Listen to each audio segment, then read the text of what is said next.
Yes. Okay. All right. Welcome, everyone. Sarah Fox, are you on?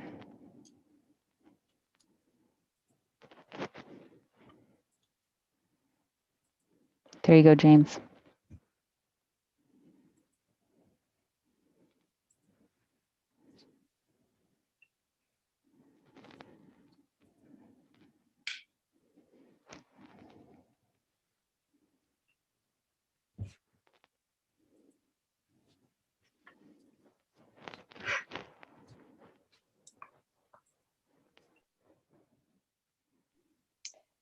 Sarah Fox is trying to get in. Thank you. I just let her in. There we go.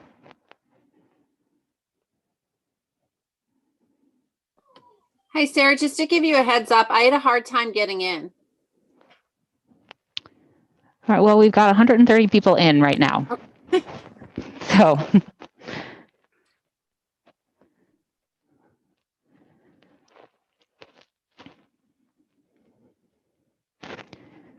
All right. I will call the meeting to order at 7:02. Sarah, I'm assuming you can hear us. Okay, great. I think we finally have our mic issues worked out, thanks to Stephen. Okay, so that leads us to commendations first. This evening, we've got Principal Brian Oda with us to talk to us about the Glover School. Brian, welcome. Good evening. Thank you very much for the opportunity to be able to speak about a program that we began last year and are continuing this year. And you'll understand as I go through the presentation how important this is now more than ever. Amanda Lockerbie, our school psychologist, had been concerned over the last 4 years that at least 8 students in the Glover community have suffered a loss of one of their parents. So she reached out to Care Dimensions, a local nonprofit organization which offers a variety of services for adults and pediatrics for people with life-limiting illnesses, and they provide support for their family and caregivers. So on March 4th of last year, Kristen Kowalski, a school and community outreach specialist from Care Dimensions, delivered a 1-hour presentation during a Glover staff meeting on developmental understandings of dying, death, and grief. The psychologists and counselors from other schools were invited and attended this presentation. The facts are shocking. By age 18, 1 out of 15 children will experience death of a parent or sibling. So the question isn't, will this happen in our school, but when? It's likely that 70% of our teachers have a grieving student in their classroom at any given time. Little did we know that over a week later, March 13th, we had to close our school due to the COVID pandemic that had reached our community. Since then, it's changed our way of life and the landscape of education. And sadly, to date, the pandemic has claimed the lives of over 450,000 people.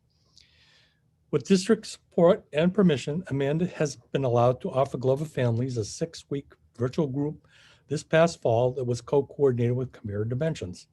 The purpose of the group was for our students to express their feelings and talk about their loss with others who have experienced a similar loss.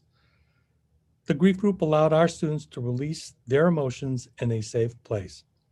It was an excellent opportunity to partner with a community resource and to offer additional experience for Amanda to become a grief counselor. This grief counseling is now being discussed weekly at the mental health group that meets every Thursday. And this is comprised of all of the school counselors, the school psychologists, and social workers. They've expressed a desire to be able to expand this program now to the whole district and are hoping to be able to implement this program also. And that's what I want to place a commendation for, the hard work of Amanda in seeing an issue of this magnitude and then bringing a program in to help facilitate grief counseling with our students. Wonderful. Thank you, Brian. I know Amanda is a real asset to the Glover community. So she's always hard at work and on issues like this that really need the attention in the schools. So thank you. Thank you. Anybody else have any commendations this evening?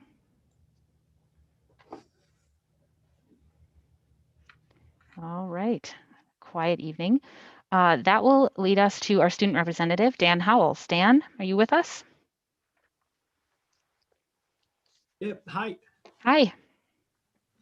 So there's a bit to talk about. So we recently just had our virtual club fair, which basically was a slide presentation that was put together detailing all of the different clubs at the high school. And also it had contact information for that club's advisors. So hopefully this will be a chance for particularly freshmen to get more engaged with the school community. You know, oftentimes you'll realize, oh, I didn't even know that this was a club that existed. So having all of those in one place, I think will be good and positive for the students. The freshman Valentine's Day fundraiser is going on. Normally, they'll be selling candy and flowers in the cafeteria. But in another display of adaptability from students, the freshmen partnered with Stowaway Sweets and have created a list of select items, and 15% of each purchase on one of those items will go towards the freshman class. Urinetown, the musical, will be streaming tomorrow and Saturday at 7. So a question that I've gotten a bit is, will it be available afterwards? And the answer to that is unfortunately no, in the same way that we aren't allowed to record a live stage production. We can't really redistribute this afterwards for licensing issues. Myself and a couple other members of the cast, along with Mr. Scolio and Ms. Skeffington, are doing some presentations about the musical. We did one today with the 7th grade, and we'll be doing a couple more tomorrow to kind of detail what the musical is about and the technical challenges and things like that we went through to make it all happen. And finally, the student council is holding a Spirit Week next week to celebrate the last week before vacation. So this is the most Spirit Weeks that we've ever had in a single year. But I think we, you know, have earned it. As we all know, the getting through even 1 week in a time like this is an accomplishment. So I think it makes sense. It's a safe way of getting together and being unified. And yeah, so this is, I think, our 3rd this year, when we normally will only have 1. But I think it's it makes sense, and it's a positive thing for students. Wonderful, Dan. Thank you. And I've got my tickets for Urinetown for tomorrow evening. I'm very excited about that. Great. And if anybody wants their tickets still, that they can go on to the school committee website, and which is Megan? mhdschoolcommittee.org. Thank you. And there is a link right there. So anybody who wants to pick those up.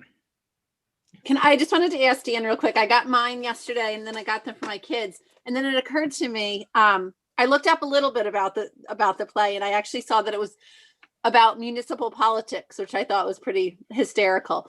But is this appropriate? I'd gotten tickets for my younger kids. Is this appropriate for younger kids, Dan, or do you think maybe we should skip that? It's definitely appropriate. There are Okay. some underlying themes of things like this. and the issues with preserving resources and things like that, because the whole idea is there's a water drought, and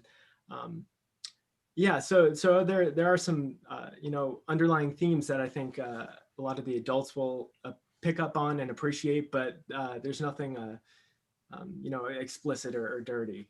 The name had me a little nervous afterwards, but I'm excited. Me too. At first, I thought it was "You're in town." It is not.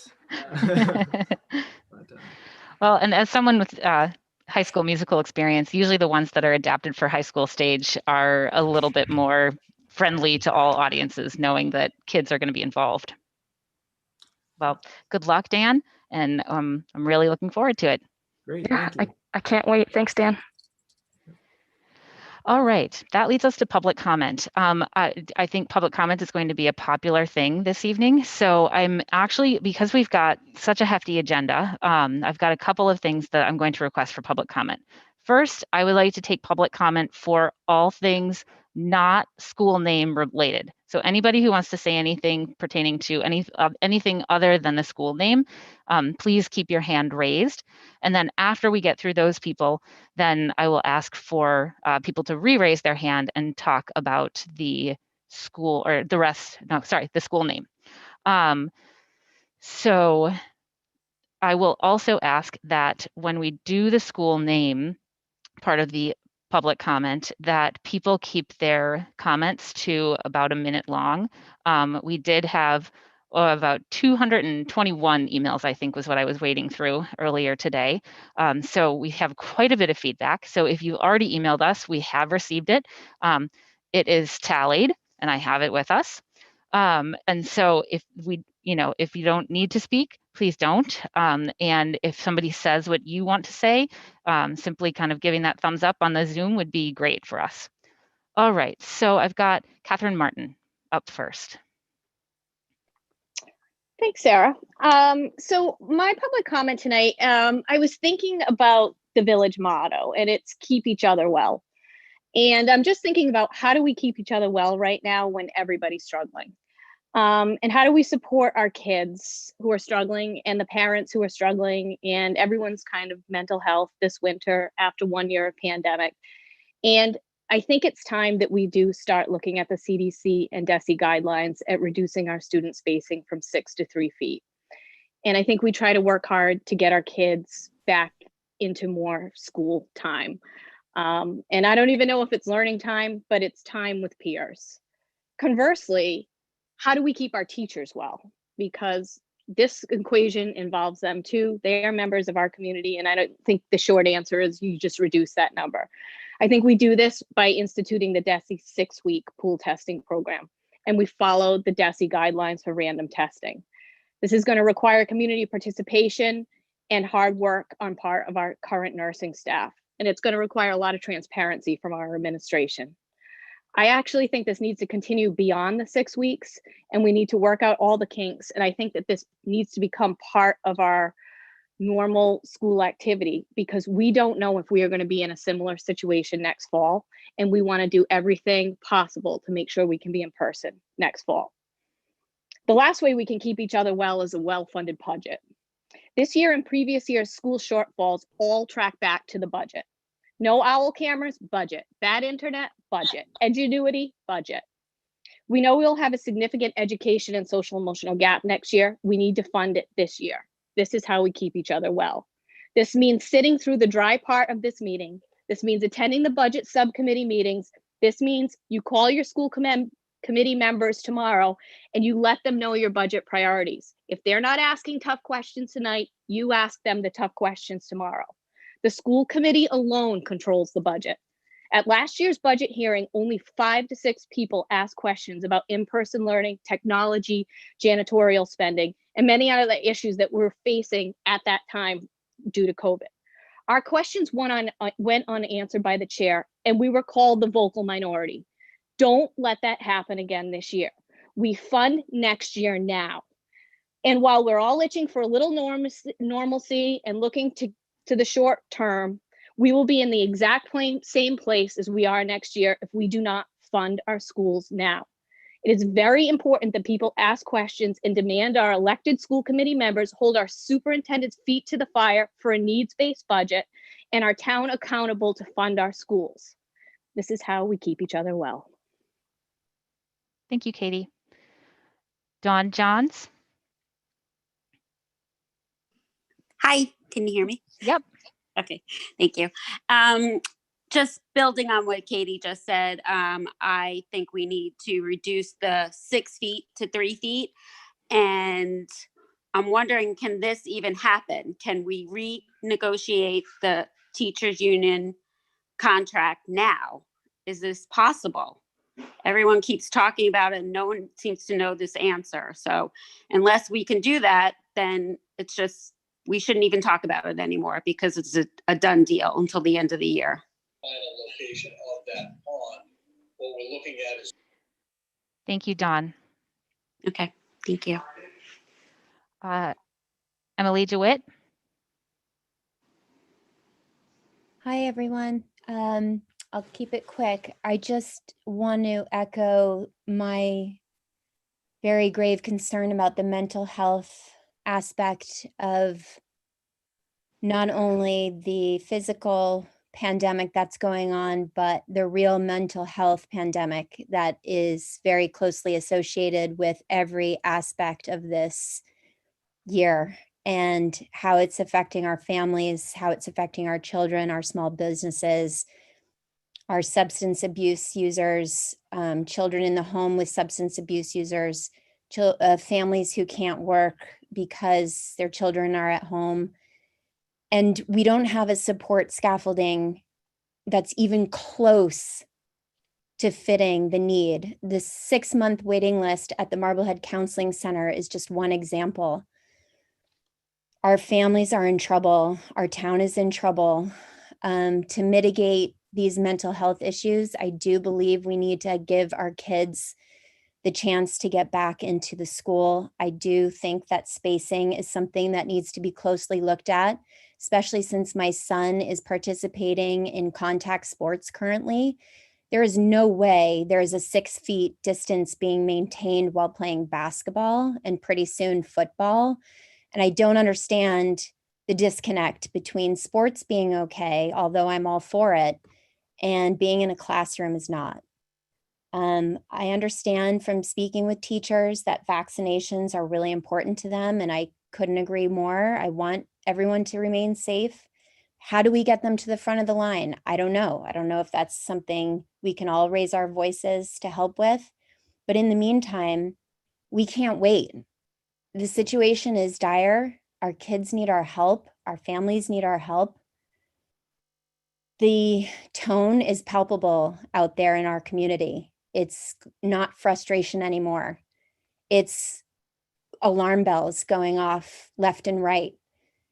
I raised this issue to the Board of Health the other night, and I'm really hoping by raising it here tonight that it will help move the needle, because that's all. Thank you. Thank you, Emily. Kim Day? Hi there, can you hear me? Yep. I'll put my video on so you don't have to look at my bit of blank space. I just wanted to speak to what a lot of parents have been raising as a concern in terms of getting our kids a little bit more normalcy in their life and more time in the school with their peers. And, you know, there's a lot of really important topics and considerations that you have in front of you right now and in the coming weeks with the budget and pool testing and technology. And I just want to remind you that this Marblehead community is another resource. I mean, parents, look at how many people are on this call, 203. Parents are like waiting for you to tell us what we can do to get this kids back into school, right? So I just want you to just as a reminder, as you're thinking through everything that's in front of you, that all of these big decisions that you're having to deal with, and you know, the hours upon hours that you are working diligently on all of these various issues, please reach out to the volunteer community. There are parents waiting to like be tapped. Do you need help backfilling for substitutes that you can't get into the schools? Do you need support in terms of more funding for the, technology? Do you need help contact tracing if you decide to do pool testing? Just want you to keep that in your mind and to be well aware of how much this community wants to be able to step up and help. So thank you. Thank you, Kim. Alexia Kearney.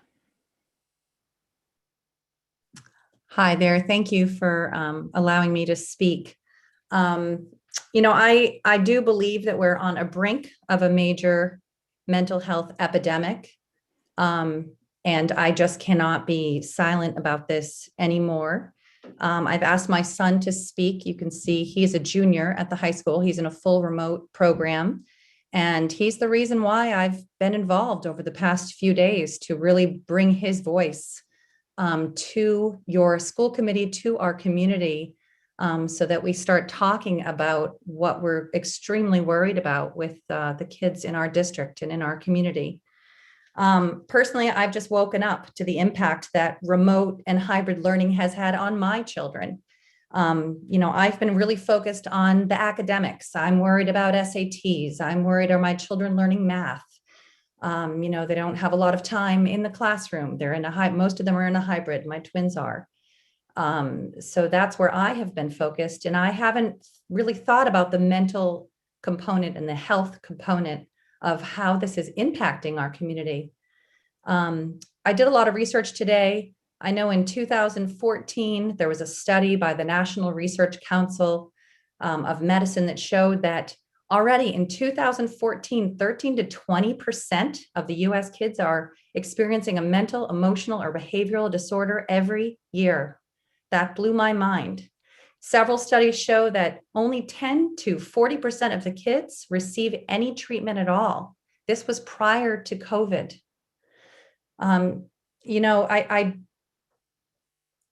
As a parent, I'm here, I'm a short order cook, I'm helping my children, helping them navigate their way through. We have family dinners. My son Niall has spoken to us several times, both my husband and myself, at dinner about his concerns when he logs on to his Zoom classes at the high school. He's worried about the kids. He's worried about what's going on. And, instead of now focusing on what my kids are doing, what they're learning in school, I'm starting to check in with them and say, are you okay? And oftentimes there are tears, there's frustrations, there's fear. The impact of the remote and the hybrid learning on our children is real. The impact of losing people that we love, our fears for, those who may contract the virus is real. The fear with the teachers is real. We have a lot of concerns as a community, but my biggest concern right now, unfortunately in our family, we've received 2 phone calls from friends in New Hampshire and in California of children who have taken their lives. And I'm worried. I don't want anything to happen to people in our community. And I would be remiss if I did not speak up. Niall has been bringing this up in conversations, bringing statistics to our dinner table. It's time for me to speak up. And I will turn it over to my son at one point, and you can hear what it has been like for a junior in a remote program. And he also has a lot of friends who are in the hybrid. And I believe they also feel the same way. So thank you so much for listening to us. Thank you, Alexia. Kristen Pratt, you're technically next, but I'm going to skip you to go to Niall, and then I'll come back to you. Of course. Thanks. Welcome, Niall. How's it going? Thank you guys for having me on tonight. Thank you. So as my mom started off by speaking about what I've been going through and what I know countless of my friends have been going through is the mental health crisis that we're now facing. I myself have never had an issue with any sort of mental health ever in my life. And just recently, it's been very hard for me. And I know the exact same thing is happening to countless other students in Marblehead High School. No one is spending very much time with other people, and it is very challenging for all of us at the high school. I've been talking to all of my friends. They all feel the exact same way. The highs are not very high. The lows are very low. Just this week, I brought it up in one of my remote classes, and every single person, their jaw on the call, their jaw dropped. Everyone feels the exact same way. Even the teacher on the call acknowledged that she feels the same way. Everyone's in the same boat. And this is something that the school is not taking care of. Every single month, one emotional check-in is the extent of mental health that they're taking care of at the high school. Something that's not mandatory and that students, 3 students a month go to and play games. We talked about it and we said that it was kind of a check off on a box. It feels that way to us, that the school's not doing anything to help us. Nothing at all. And I'm sick and tired of getting call after call about my friends having to cut down their friends at boarding school and at college. And I'm sick of it. And it needs to end, and action needs to be taken. The end is not really in sight. Students have nothing to look forward to. And the least we can do is to help our students fight mental health. It's way more important that your kid is living at the end of the day than if he's learning. It's way more important. Thank you for hearing me out. Thank you, Niall. As a mental health counselor in this community, I completely agree. Kristen Sarah, Pratt. Sarah, I know we don't typically respond, but I just want to commend Niall for speaking up, not only for himself, but for his peers. It took courage, and you spoke with empathy for others. And I just want to thank you for coming forward and speaking. Absolutely. Kristen? Sure. First, I just want to thank you for asking for comments to be held on the school name. I dialed in last week in the hopes of kind of getting an update on some of the things I hope we get to tonight. And I'm glad that we're sort of jumping into this, because last week I was sort of left thinking like, I have an opinion on the name. I fundraised for the school. I'm excited about it. But what does it matter if we can't get those kids in the school? And this week I read an article in the Globe about all of the grassroots efforts that various communities across the state have done that have been successful to get pooled testing in place and ultimately to get the kids back in school. I mean, and one of those programs in Wellesley is now the basis of what the governor is putting into the state that hopefully we'll be trialing for 6 weeks. And it leaves me up at night thinking about, what is the help that we can bring? I think there's been an increase in communication efforts, which I really do want to acknowledge because it was clearly a gap, but we've got 3 different websites, a lot of emails that sometimes seem redundant. And at the end of the day, I'm just trying to get clarity on what is it that we as a community and we as parents can do. And, how, what are really the issues that we're facing? Is it funding? Is it tracing? Is it spacing? Is it, what is it? So that we can be pragmatic and help support you. And I don't want to reiterate what Kim said, but a lot of what Kim said, we've got a lot of quarried parents that would probably happily volunteer if we knew that was the issue, that would help cover the lunch hour to get the kids in-person day extended to full day. And just to kind of share, in my family, we kept our children home from school today. It's hard. And I'm sorry, I'm following Niall, and it made me very emotional, but it's taking a toll on everybody. And I am very fortunate. And my husband works part-time and we have a lot of flexibility, but I can't imagine how hard this is for people that are single parents or both have 2 jobs. And we need to do something. We need to be transparent and work together to change what is happening. And I really would like some clarity on what are the phases. There's all this, there's so much out there on social media and speculation. And I guess I'm just looking at this group of people to be more clear about this is what the issues are, this is what we're facing, and this is what we can do to help. Because I think we've all sort of hit a collective wall of realizing that, if it's fundraising, we'll help. If it's volunteering, we'll help. But we need some direction and we need some transparency. So thank you. Thank you, Kristen. Michelle Gottlieb.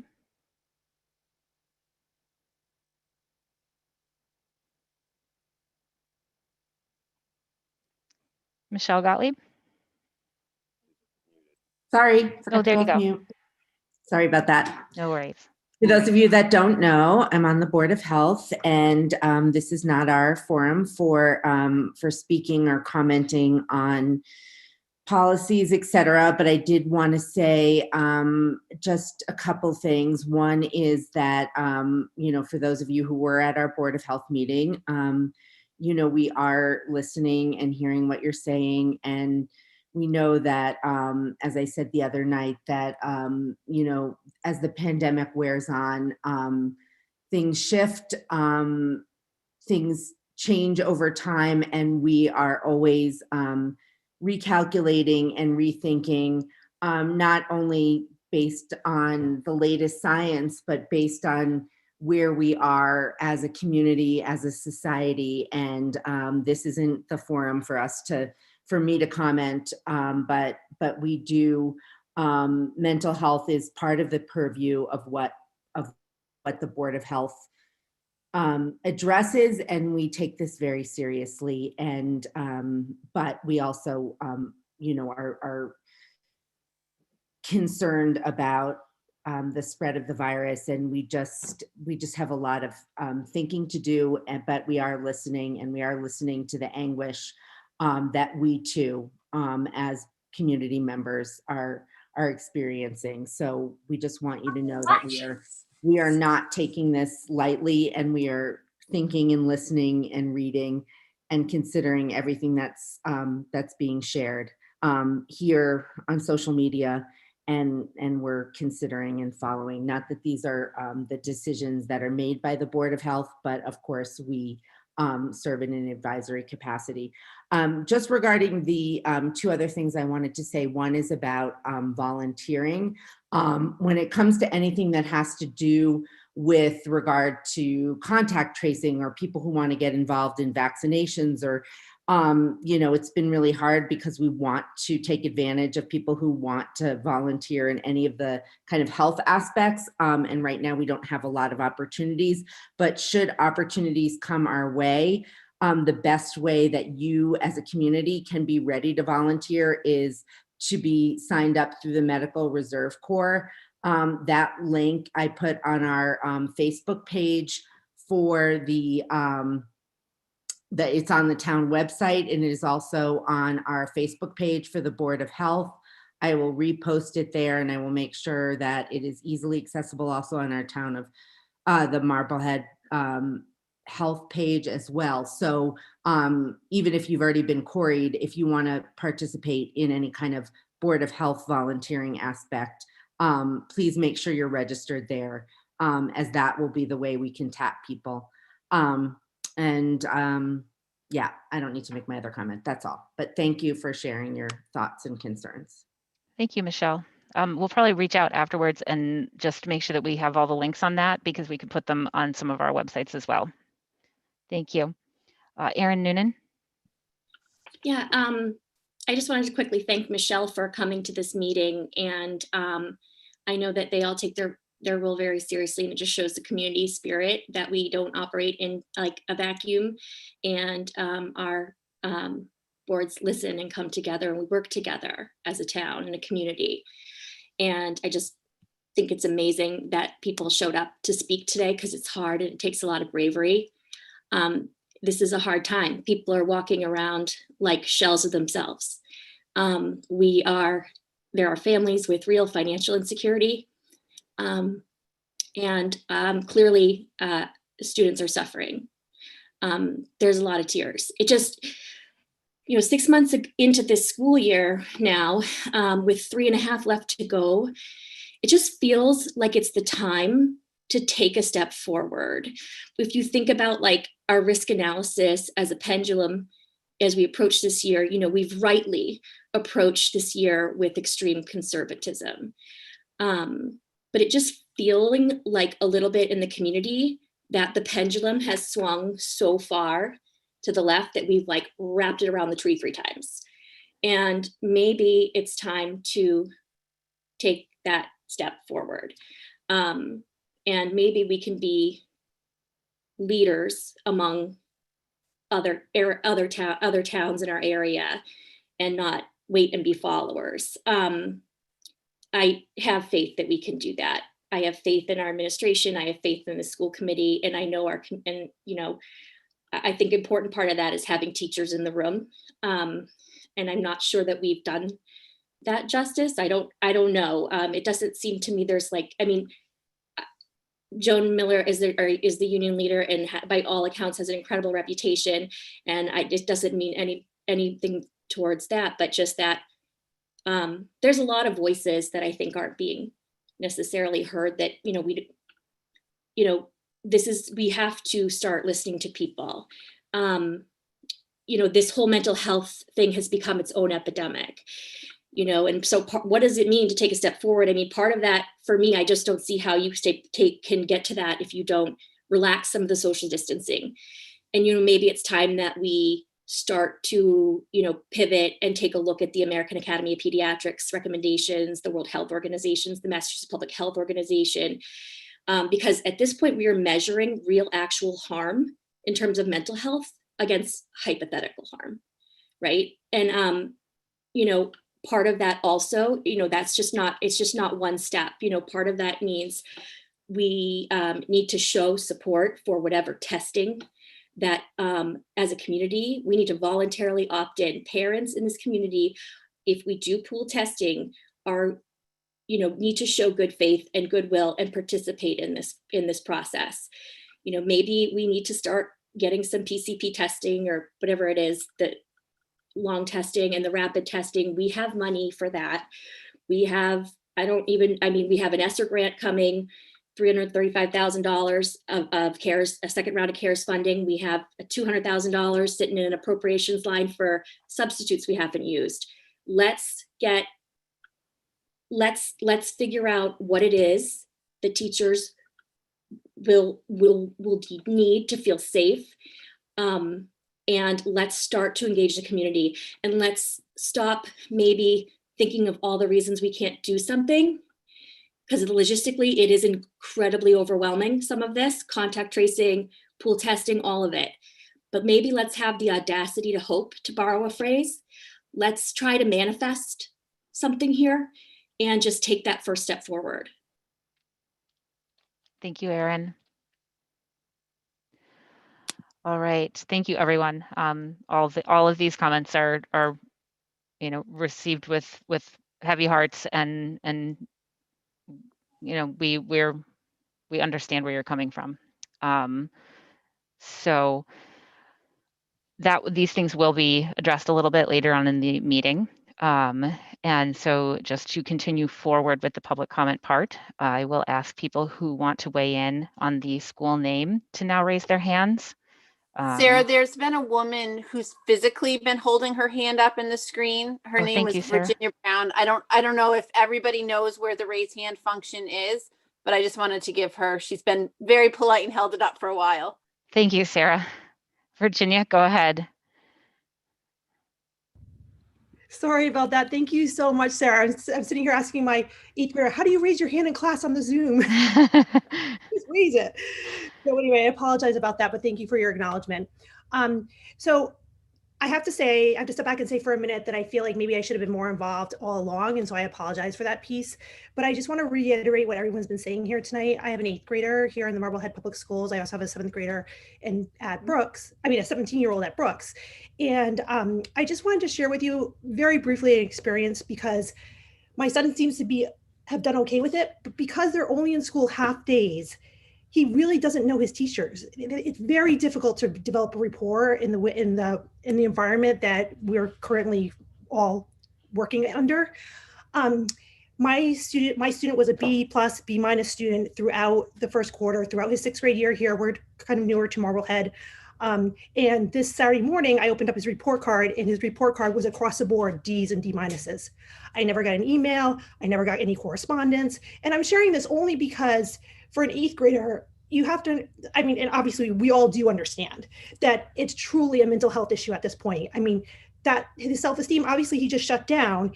And I feel like the teachers on some level, possibly it's happening too. And it's nobody's fault. I take 100% accountability for this issue.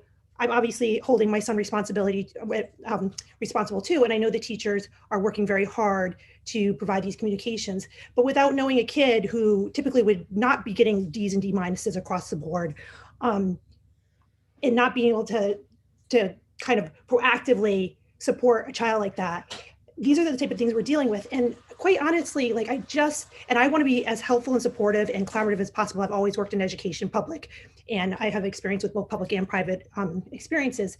So whatever I can do, I want to be 100% supportive and helpful. I feel remorse that I haven't been more involved, and so I apologize about that. But we have to do something, because I really feel, and I've talked to many, many districts in Massachusetts, I have family throughout Massachusetts, and they're at least going full days. So the teachers are at least having contact with their students full, 2 full days. And most of them, or many of them, have plans that are moving in a direction where we get our kids back in school. But for a kid like mine, he has to be in school. I mean, it just, and I'm a public, I was an elementary principal. I was a director of special services in Connecticut for many, many years. I support public education 100%, but this right now is not working for him. We asked for recommendations for his school for next year. And quite frankly, I felt kind of bad asking the teachers for it, because I don't know that the teachers know him well enough to give him a recommendation. And that's not a fault of theirs. It's the contact time, the amount of instruction they're having to do in this new format, and the amount of kids they're seeing every day, or 8 hours a week, or 2 hours a week, or whatever it might be. So anyway, I just wanted to reiterate what Niles had said. It is truly a mental health issue for these kids. For a kid to come home one semester with B's and B pluses and feel successful in school, to D's and D minuses across the board. I opened the report card, I was shocked. So I mean, that is, for an 8th grader, a self-esteem issue. I'm concerned. I'm really, really concerned, and I want to be helpful, and I want to be supportive, and I want to be collaborative. So I apologize for being new to coming to this, and I feel badly I hadn't been more involved prior. But I just wanted to share that with you, because these are like real things that are happening in our community, and that it wasn't okay. Thank you so much for listening to me, and thank you, Sarah, for acknowledging me. Thank you, Jenny. All right. Can I just say one other thing? I have to say, the school board, the superintendent, the principal have been extremely receptive and supportive to my concerns. So I just wanted to add that too. So thanks. I feel supportive. Thank you. All right. Now we're going to switch gears over to the school name for a little while. And so I will reiterate that we're going to keep this to a minute, and if someone has already made their comments, then please just give a thumbs up, and we will know that you're with them. All right, Henry Turner. Hi, thank you very much. Henry Turner. I live at 18 Taft Street. I speak to you in support of naming the new school the Lucretia and Joseph Brown Elementary School, because representation matters. My family has lived in Marblehead for the past 11 years, and we love it here. We love the close-knit community, we love our proud history, and we love our schools. As a longtime history teacher and now high school administrator, I could not be happier about our daughter's experiences at Gary, Coffin, and now Village schools. At the same time, when my family walks around town, we are well aware that we are one of the few multiracial families in town, and that my daughter and I are one of the few people of color in town. We also know that Marblehead is not immune to racism. It was just last year that my daughter observed the N-word written at the Coffin School playground. The well-documented trauma that implicit bias, systemic racism, and microaggressions have on students of color is a national crisis. Although small in number, Marblehead has a long history of people of color living in this community. It is true that the Browns are honored in many ways in this town, and we have a lot of work to do in this community to address racism. But with this new school, we have an opportunity to demonstrate during Black History Month in this historic town that Black history is American history. I've had the opportunity to work with school systems throughout our country around issues of racial justice and equity. During this work, I too often hear worries of women and people of color being ignored or told that it's not their time. All of the finalists are worthy names for a new school, but by choosing the name of the new school after Lucretia and Joseph Brown, we have an opportunity to say loud and proud that representation matters. Thank you. Thank you, Henry. Jonathan Letterman. Hi, thanks for, I wanted to make a couple of comments. The previous speakers who spoke prior to the naming discussion really highlighted the problem. There's a real lack of transparency from the school committee, and as a consequence, there's now a real lack of trust from the broader Marblehead community about so many decision-making processes which seem increasingly opaque. COVID has made this much worse. A large part of this stems from the school committee's almost total lack of willingness to directly engage with the public during the public participation portion of these meetings. I can't understand why you rarely answer questions posed by the public. It has never been this bad.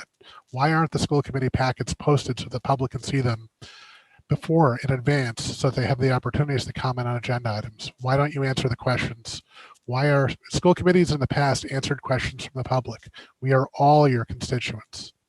This is the first time in more than 50 years that a Marblehead school is potentially being renamed after an individual. The idea that each member of the school committee has a personal preference and that somehow this decision will potentially be made by 3 members, most of whom don't have deep roots in the community, is just wrong at many levels. Your job is to hire the superintendent, make policy, and balance the budget. While you certainly can pick the name of the new school using tallies of emails, that process is wrong. The taxpayers and citizens of Marblehead paid for the school and have been paying for the schools here for generations. The idea that email solicitations to individual committee members, again, using a tally or online surveys, should be guiding these decisions is just undemocratic and is not keeping with the democratic ideals we should all be proud of.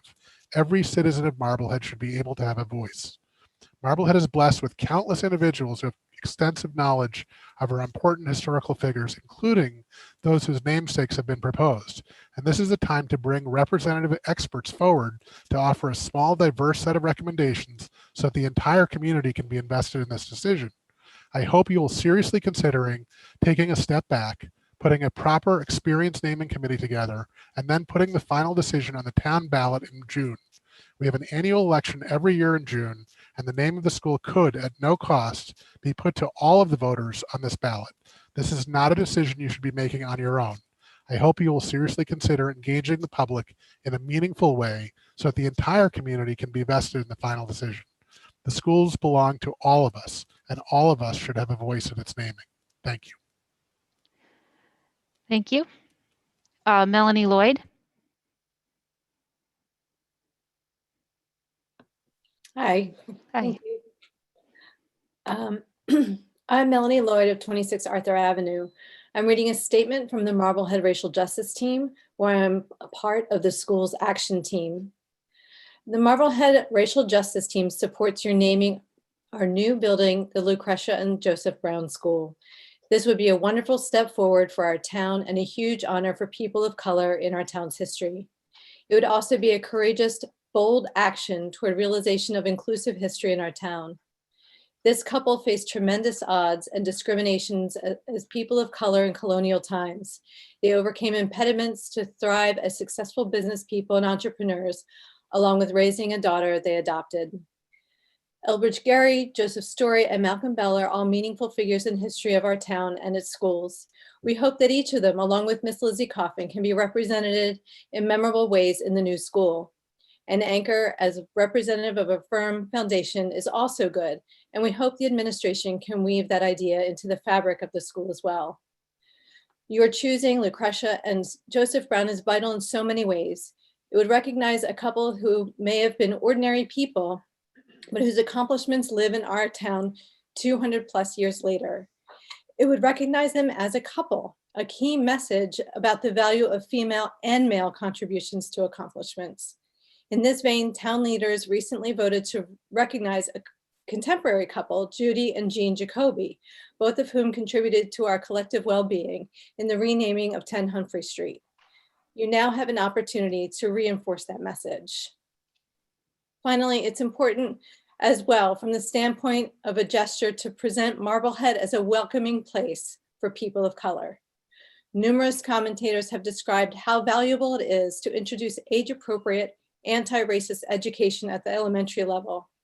Naming the new building after Lucretia and Joseph Brown aids our town's advancement in regard to an honor lasting generations about people of color. please vote to name the building the Lucretia and Joseph Brown School. Thank you. Thank you, Melanie. Sherry? Hi, to all that are making the decision to name the new elementary school.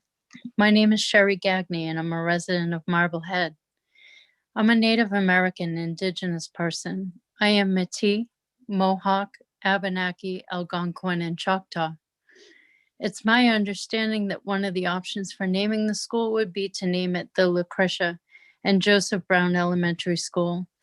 Though I'm not Wampanoag myself, many of my friends are Wampanoag. I believe that they would be so very proud, though I am not qualified to speak on their behalf, that this was even a consideration for a name for the school, seeing as Joseph Brown was Wampanoag. I myself, as an individual native to this country, and as a resident of Marblehead, would be really honored and proud to know that this school would be named after such an important figure in Marblehead history and a Native hero. It's so important that we as a community celebrate the accurate history of our community and its original inhabitants and their contributions to our community. Thank you for your time and consideration of honoring a true hero, a Native person of color, and his wife by naming the new elementary school after this couple that has unfortunately not been honored the way they should have been honored all along in this town. We have a number of persons of color and students in this town, and we need to honor the diversity that we do have in this town, though so little in percentage, and this naming would be a nice start. I thank you personally. Thank you, Sherry. And then Cindy Tower-Lowen. Oh, you got to unmute yourself. There you go.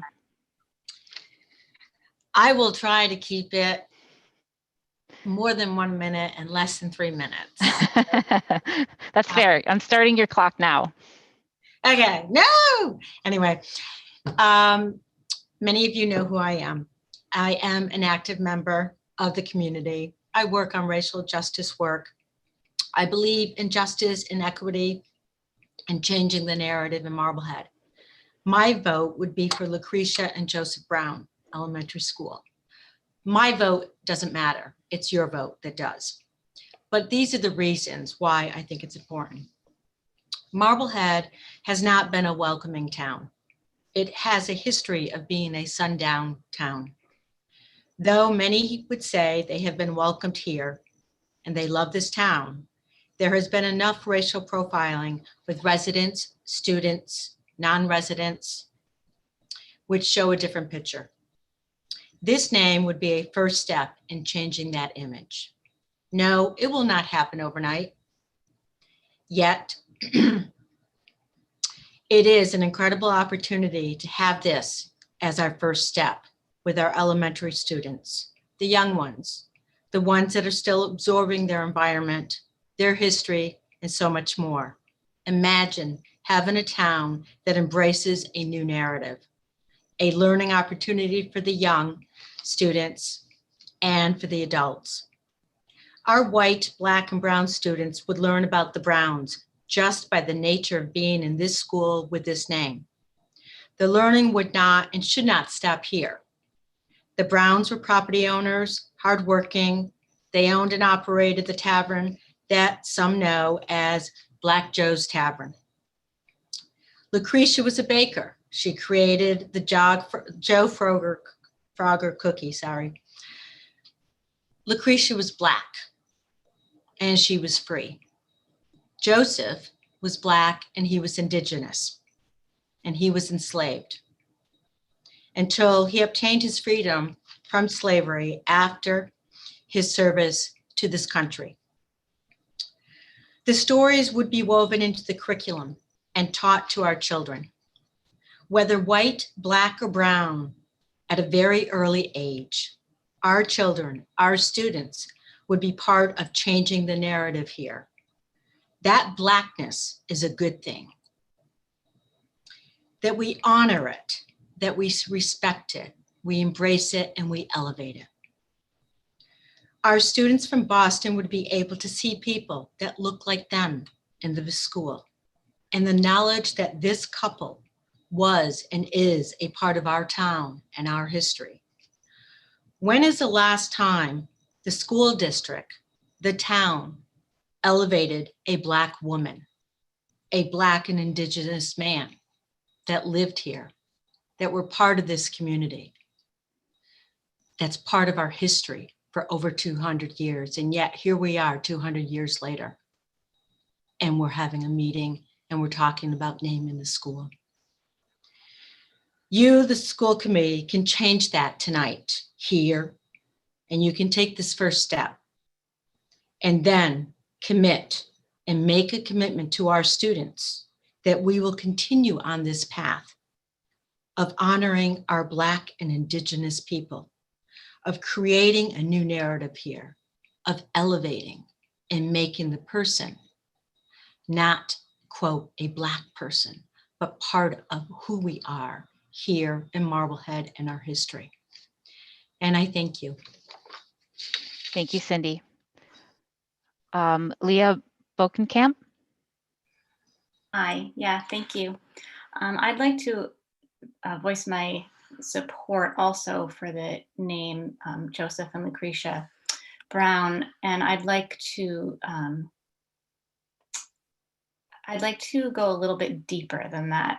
There's been a lot of conversation on Facebook that has that I think this name has brought up, and it's spurred on a lot of conversation. And I think that's really important to not lose sight of, because I think it's more important than the actual name of the school.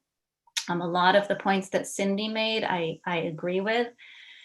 And I feel really strongly that along with the name comes the commitment to engage in a lot of education, not only about the history in Marblehead, although that needs to be addressed to be more inclusive and accurate. I also think we need system-wide some education on systemic racism, on implicit bias, and as a majority, I mean, hugely white community, we have to do that work. As white people, we have to do that work, both for adults and for our children.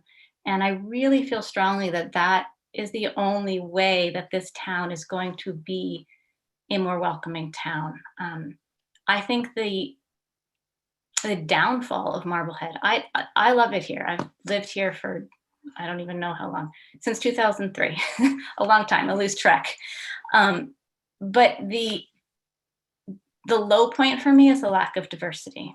And I really, really think that it's important to do that hard work, to have these hard conversations across the board, in the schools, yes, but also outside of that. And that's not, I get that's not the point of tonight's conversation. So I am hopeful that you do choose to name this school after Joseph and Lucretia Brown. And if I could insist, I would, that comes along with a commitment to do that hard work and have those conversations and make the effort for some more substantial change that will be longer lasting. Thank you. Thank you, Leah. We've got two more people with their hands up. I will just ask people to keep it brief since we are starting to run a little long and we've got a big agenda to get through. So Natalie Belli. Hi, everybody. Wow. So as far as names are concerned, my children, all three of them, the youngest being 27 now, attended the Malcolm Bell School. And I just, as a teacher who's taught American history as well as world history, just want to shed a little bit of light on as far as Marblehead is concerned and what perhaps we might consider. When we drive into Marblehead, it says, "Welcome to Marblehead, the birthplace of the American Navy." And one of the things that we don't talk about And most people don't know that we were also the birthplace of the first slave ship called Desire. It's this very, very small piece of information that's in the archives at the Historical Society and Museum. But the reason why we had the ship was made here. And the issues that were arising at the time were that the First Nation Indigenous individuals that were living here just weren't working out so well. Those individuals knew the lay of the land. And what we ended up doing was building a slave ship for some of the indigenous individuals to be exported as human cargo to the West Indies. But once in the West Indies, we would bring back African indigenous individuals to New England. And when the ship sailed, it sailed out of Salem, but it originated in Marblehead. I think it's really important to know that, because sometimes towns give partial history and we have that single story. And I think it's really important just to be able to consider, like, all right, I wasn't, to tell you the truth, I wasn't even thinking about Brown as a school. I was thinking my loyalty is to Bell because my kids went there. But when you think about the importance of a name or the absence of a name or the absence of a situation or an absence of history, I think it's really important for us to bring the whole equation into it as far as what we acknowledge and what we know. Thank you. Thank you, Natalie. All right, that actually brings us to the end. So thank you everyone for your comments. They are certainly going to be taken into account this evening. All right, so that brings us to the minutes. We had 2 sets of minutes. I think one of them was a smidge late. So if, is everybody ready to vote on these 2 tonight before I ask for the motion? Sarah, I did notice that in the January 21st minutes, there was large portions that were missing. Like in where it said vote, like the way we voted wasn't noted. And so I don't know if maybe we want to skip those and finish it off. Yeah, I know Lisa had said that there was something that she was trying to get back to on that one. I was under the assumption that she had, so we can absolutely put that one on next time. Okay. All right, so I will ask for a motion to approve the minutes from 12/17/2020. So moved. Megan moved. Second. David second. Any additions to those? All right, Sarah Gold, yes. Megan Taylor? Yes. David Harris? Yes. Emily Barron? Yes. And Sarah Fox? Yes. All right, those pass, and we will look at 121 and get that back on for next time. Okay, that heads us to John's superintendent report. And first up is going to be Principal Bauer with the Marblehead High School Program of Studies for 2021-2022. Welcome, Dan. Thank you, and thank you for having me.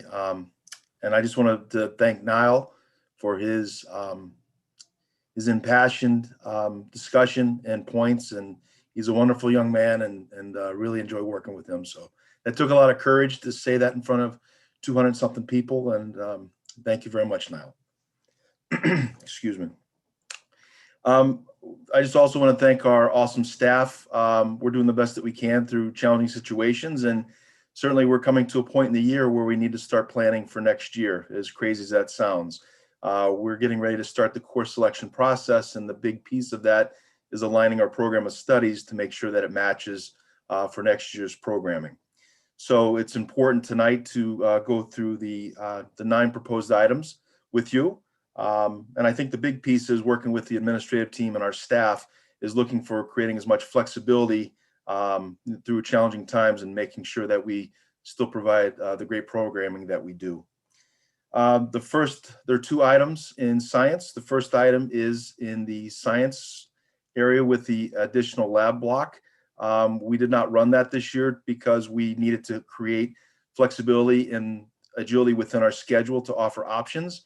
So we're going to propose to do that again next year to keep the same theme in mind. So that allows more opportunities for scheduling, balancing the schedule, and we're moving forward with that piece. Number two, the second component within science is we are looking to extend our engineering course, which is currently a semester course, and move that to become a full year course that will provide more options for our students. It aligns with college majors and student interest as well. And we're going to move that to the college prep 1 level. So I'm not sure how you want me to proceed, if you'd like me to stop at each subject for any questions you may have, or just go through the entire presentation. I think you can go through the entire presentation. Great, thank you so much. Thanks. The second subject that we're working with is the world of English. And this is an interesting piece here. So our AP Literature course, which is run in grade 12, and our AP Language course that is run in grade 11 is in a sequence. So the proposal came to me that we should create more flexibility within our scheduling and offerings for our students, just because of the demands of the courses and matching up with student needs and desires, to be able to offer either course in either year of grade 11 or grade 12. So we're very excited about this opportunity, and other schools have done this. It's just a great way, again, to provide flexibility for our students to select in grade 11 or 12, whether it's AP Literature or AP Language. So we're very excited about that. The second piece in English is something that we've been discussing for a while, and that is looking for equity and inclusion within our programming. And we are going to eliminate the CP2 track of English next year for grades 9, 10, 11, and 12 through the general education track. We've discussed this with the teachers that teach that, and I think the big piece of that is our co-teaching programming that has been developed that allows additional supports that work with our students. And we're very excited about this opportunity too, because it's certainly one that will allow students more opportunities. And we would just have the levels of college prep, honors, and AP in English for next year. In the world of visual arts, there are 2 changes. One is a simple name change. Currently, we have a Portfolio 1 and a Portfolio 2 semester course that leads into Art Studio 4. So as you know, we have a tremendous history, and our visual art department does a wonderful job. And certainly it's been challenging with electives and enrollment, and they're really doing a great job and looking for ways to streamline and keep promoting their programming of getting to the portfolio piece. So the change would be from Portfolio 1, Portfolio 2 to Art Studio 3, which would match Art Studio 4 to give students an idea of the alignment vertically of the naming. So that's important to us. We'd run a spring offering of that and a fall offering. The second piece is to eliminate the creative expressions course. There are many options at the beginning level, and being able to eliminate that, which really didn't run last year, would allow more opportunities for the other entry-level electives we have in visual arts. Very exciting for performing arts. There are 2 changes. Number 1 is to a new course, Music, Technology, and Electronic Music. Now, the one thing that has come out of COVID is our students have been enormously, as well as our teachers, creative with programming and being able to, as they've worked remotely, and put together those awesome performances that they shared around the holidays. So it's spurred a lot of interest in this. And Andrew Scolio, our lead performing arts teacher, and Kevin Gadu, our band and jazz band teacher, have collaborated here and worked with actually our new tech director right as he began in terms of the programming and computer software that would be necessary to support this course. The second change for performing arts would be a simple name change. We have a piano lab and we have an advanced level.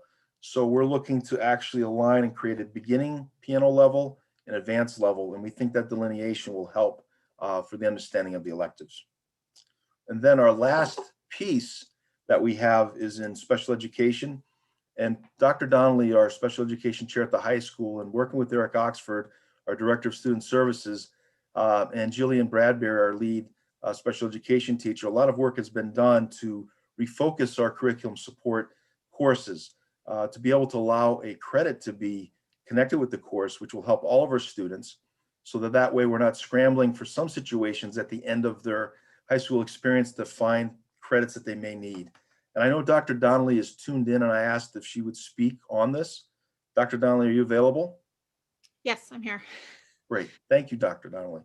Sure. So as Principal Bauer said, in short, the rationale for this is, a little bit multi-layered, but we did find that students that received special education services through curriculum support were coming up short as they approached graduation in terms of credits. And it truly is a course that they take to, learn the skills that they need in order to make effective progress in the curriculum. But we did some research and found that other local schools are offering credit for this course. As it should be. It is work that they're doing. Another piece to the change that we're making is to try to embed more of a developmentally appropriate executive functioning curriculum along, to follow students starting in freshman year, if that's where we're receiving them, and follow them through so that they're working on executive functioning skills, organization, study skills, and developing more independence and self-advocacy as they grow older. Thank you, Dr. Donnelly. Appreciate your efforts. So that is the presentation. All right. Suggested changes. All right. Thank you, Dan. With the permission of the chair, may I? Absolutely. I just want to say, as somebody that's done program of study work for 2 decades, I'm very impressed with Principal Bauer and his team. And any changes to the program of study elicit questions and concerns, and the research and the back work that they did for these are all based soundly in educational practice. And so I fully support what he's putting forward for the high school. Great. Dan, I really like the curriculum support piece. Dr. Donnelly, I appreciate that you highlighted the executive function piece. I think one of my biggest concerns as I have a middle schooler, as I watch the middle school over these past couple of years with COVID and everything that's interrupted their educational life, is that these executive function, these kind of soft skills that we build, especially at middle school, to ready them for high school, I think we're going to have a real problem with that.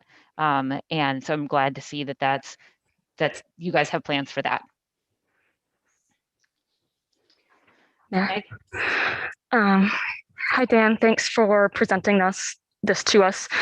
Just 2 quick things. One is I really appreciate the CP2 move and the co-teaching model. I think I'm a big supporter of the co-teaching model. I am very happy to see a start to shift to that more inclusive model. I would ask maybe that you could come back and talk to us again about how you see those classrooms working, and with the hope to potentially continue to expand that model. The question I have is, can you just talk through the lab piece within the science curriculum? Sure, absolutely. So at this time, we instituted this year, we eliminate the extra blocks. So typically our classes, they all run 3 cycles out of the 4 days. Our science classes were running 4 blocks out of the 4 days, actually. So they jumbled it on to that. And obviously with what is needed with the flexibility for the schedule and being able to align all of our other courses, that proved very helpful. So we will be working with our science team and our science department, because they've made adjustments this year in terms of the curriculum. The labs are still running. The labs have been running. I've actually was in a potential energy lab a couple of weeks ago, and we implemented this year some virtual labs that make it easy, but we're starting to move towards more of the hands-on labs. So they're still running, and adjustments have been made and still will be made. So there will be work that will be focused with our science department within the courses to make sure they have what they need to make those adjustments. So it'll be ongoing work as well. Okay, thank you. You're welcome. Sarah? I have questions on 2 of these. For the visual arts program that we're removing, do you feel in any way that the limited enrollment may have been because of the situation we're in this year, or did you see this downward trend already occurring? So it's been occurring, and it was occurring when I arrived, actually, and it's been ongoing. We're working to create solutions. We need to work on this, and it's an area of emphasis. that's part of the reason we brought in elective day to stimulate interest. But we offer lots of different electives, and they're competing. So there's work that we need to do in terms of our requirements that we will be doing through this year to make sure that that matches up for the demand, but also for in terms of enrollment into those courses. So yes, there's been a steady decline, but it's basically when they removed, before I arrived, they made a shift with the arts requirement from a 2-year to a 1-year. So we'll look to, again, put together a committee and work on that this year to re-examine that moving forward. But it is a lot of work, and you need to make sure that with a lot of moving pieces, it has to be a coordinated effort.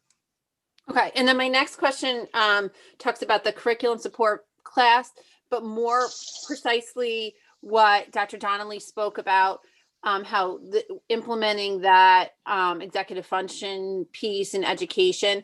My question kind of surrounds, I've often heard Matt Fox say he has 360 days to take an elementary school student and make them a high school student, which is a tough feat. And then you cut that down to, I don't have the exact math, but with what we had last spring and this year, we're looking at, maybe 170, maybe 150, maybe 180, but a lot less. And I worry that it's really that piece that some of these students may have lost. So is there a potential for that I don't know if it's a full curriculum support piece or if it's just kind of the executive functioning class piece to be available to incoming 9th graders next year? Because I really worry about that class getting left behind in that skill set. Well, I can speak in general, and Dr. Donnelly can speak a little bit more specific with the executive functioning. But one thing that is on our radar is the transition, and we want all of our students, that first year is critical. There's no question about that. A good start at the high school in grade 9 will more than likely be a successful 4 years. So in terms of the English piece, without going into too much detail, looking at where we position our co-teaching teams, that might be more of a year that we put an extra co-taught team there to help spread that out amongst that level. And I know that there will be more discussions in terms of how we can make sure that the students, when they arrive, it's our job to teach them and to bring them to where they need to be. We need to meet them where they are. So that'll be a lot of our discussion as we transition into next year as well. So, and I don't know if Dr. Donnelly wants to add anything on the executive functioning piece. Yeah, I think certainly one of the challenges that I found in my relatively short time here is that we do find that there are a lot of students that are referred because they do lack those executive functioning skills, or they have legitimate executive functioning deficits and disabilities in that area. So I think one of the constant tightrope that we feel that we're walking is trying to balance providing students with this level of specialized instruction while also ensuring that we're not closing off their schedule to allow them the opportunities in all of those electives for kids to have a chance to find their passion and to find something, we've talked so much about engagement this year, to find something that really helps engage students in school. So I think it's a point really well taken that there are going to be some skill deficits that all students are going to have. So my hope is that with with being able to reinstall co-teaching at the, hopefully the baseline level that we hope to have it this year, that the special education teachers that are working in the general education setting can bring some of those executive functioning skills and strategies into, all students into those classrooms without having to, hopefully have to remove, just in the structures that we have now, have students lose the opportunities to take electives for some of those things that we want to provide to everybody. So it almost becomes like a tier 1 support. I would love for it to be a tier 1. So would I. I'm more in the tier 3 and tier 2-ish realm, but yeah, I would love to see executive functioning be a tier 1 support, K to 12. Absolutely. I agree. You have my support. Yeah, you're muted. Do you mind if I just follow on from that real quick? Because I was going to mention this later on in the meeting, but since it's come up, as the CPAC liaison, I sat on the recent CPAC district meeting or board meeting, I'm not sure what it's called, but Dan and Dr. Donnelly and Eric presented some of these changes to the CPAC board, specifically thinking around the co-teaching and the curriculum support piece. So that, is a key piece, being a former CPAC member, to create that collaboration between the parents and the CPAC members and the school. I mean, that I think speaks volumes to the dedication here and the kind of breadth of research that's gone into some of these changes. So I was just really happy to see that level of collaboration. Yeah, that's great. I appreciate that, guys. So I will ask for a motion to accept Principal Bauer's Marblehead High School Program of Studies changes for 2021 and 2022 school year. So moved. Sarah Fox moved. Second. Megan second. All right. Sarah Gold, yes. Megan Taylor? Yes. David Harris? Yes. Sarah Fox? Yes. And Emily Barron? Yes. All right. That Thanks, Dan. to 0. Thank you very much, Dan, and thank you, Dr. Donnelly. Okay, so that brings us up to our pool testing discussion. I will ask our lead nurse, Deanna McMahon, and the other high school nurse, Megan, I'm going to blank on her last name. I apologize for that. You guys can unmute yourself. And Dr. Bucky, do you want to share your screen for that? With the permission of the chair, I'd just like to give a brief introduction. Absolutely. Pool testing was announced by the governor before the Department of Elementary and Secondary Ed got it out to schools. I got it out to school committee the minute I was made aware. My phone rang probably 10 minutes later with the school committee member saying this is probably not a good program for us based on experience with somebody else in another district. I hung up from that call. I had an email from another school committee member saying, I really hope you're looking into this. So opinions have changed over time. As people learn more about it, it becomes more attractive or less attractive. And so I thought that it would be important for the committee to have a presentation on specifically what the program is, what it looks like. We have proceeded in Marblehead as though we are doing it. So we have put ourselves in the queue. We have done the readiness checklist. We have become a BioNext Now district. So I figured it was easier to ask forgiveness and say, yeah, we aren't interested, than to ask permission. Oh, we didn't say we were interested, but now we would like to jump in. So we're in the queue for this. But in order for us to do it, we're going to have to hire a nurse, and school committees hire nurses. And so I thought it was important for you to get an overview from people who are much better versed in this.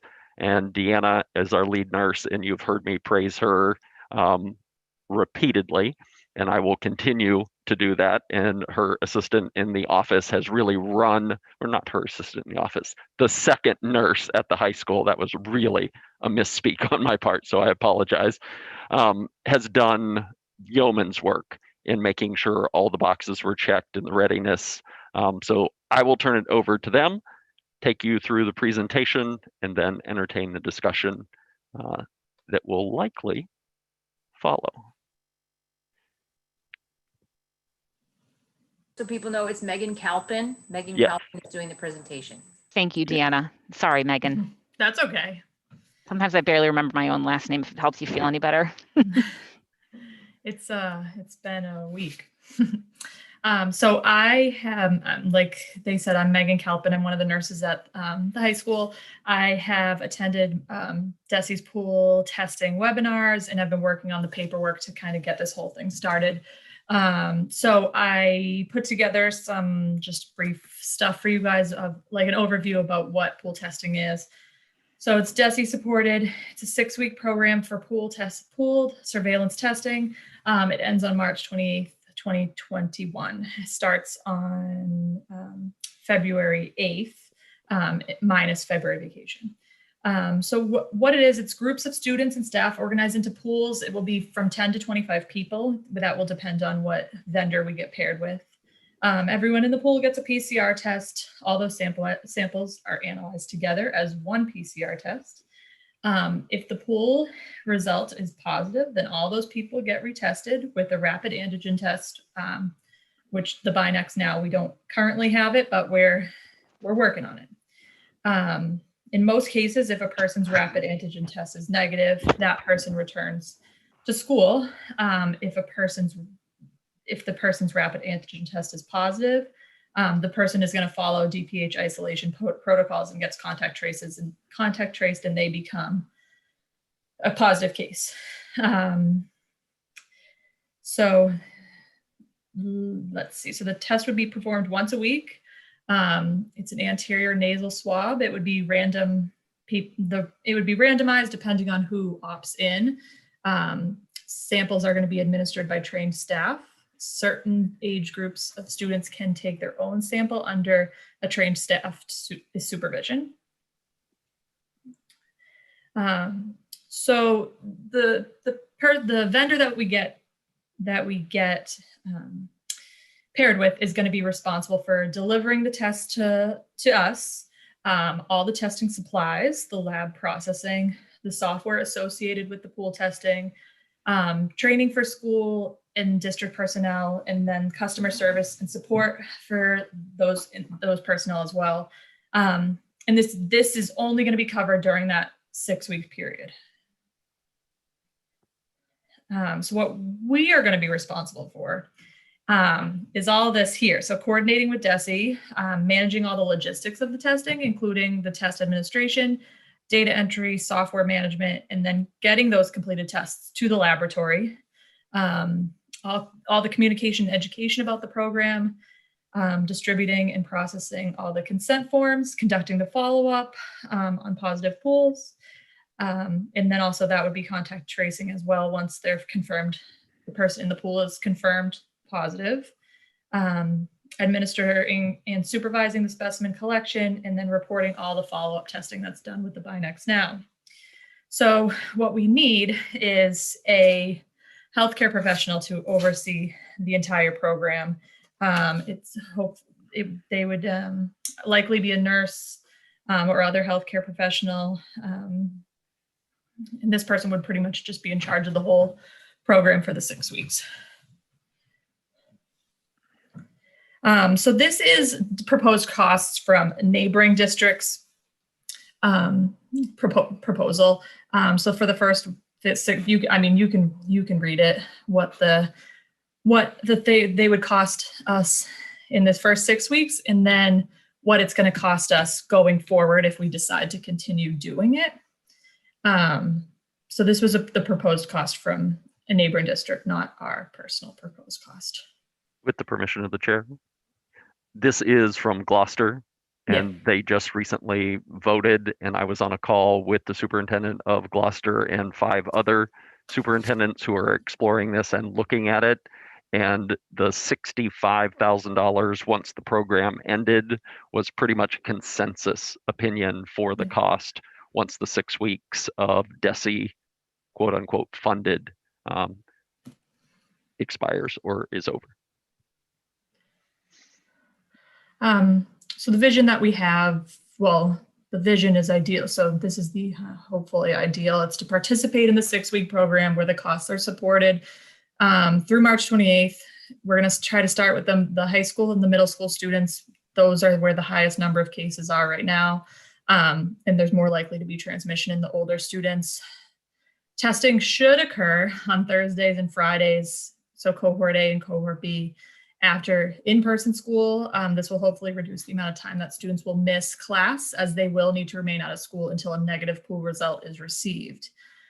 If there's a positive pool, so if a pool is positive, they're going to remain out of school until the individual students receive the negative Binax Now antigen testing. And then if follow-up testing is, so the follow-up testing would ideally be done in a centralized location and ideally outdoors. But in some of the cases, it will require, like if the pool is positive, but all the Binax Now antigen testings come back negative, that is going to require that we send that whole pool to have an outside PCR test done. Because the Binax Now testing, the actual testing mechanism is not as sensitive as it could be. So where we are now, we've submitted the survey, the statement of interest. We're trying to get set up with a Binax rapid antigen, the testing now. I was able to submit the order today. They weren't able to give me a timeline as to when we will receive it. We've established that we have sufficient PPE for this. We've developed family and staff communication about the program and a consent form. So next step would be to advertise for staffing, getting set up with the Binax now rapid antigen testing. Basically we just have to wait for it to be delivered. And then the testing healthcare professional hire would need to be trained. And then after all that, we would need to submit the materials to get started with the actual pool testing.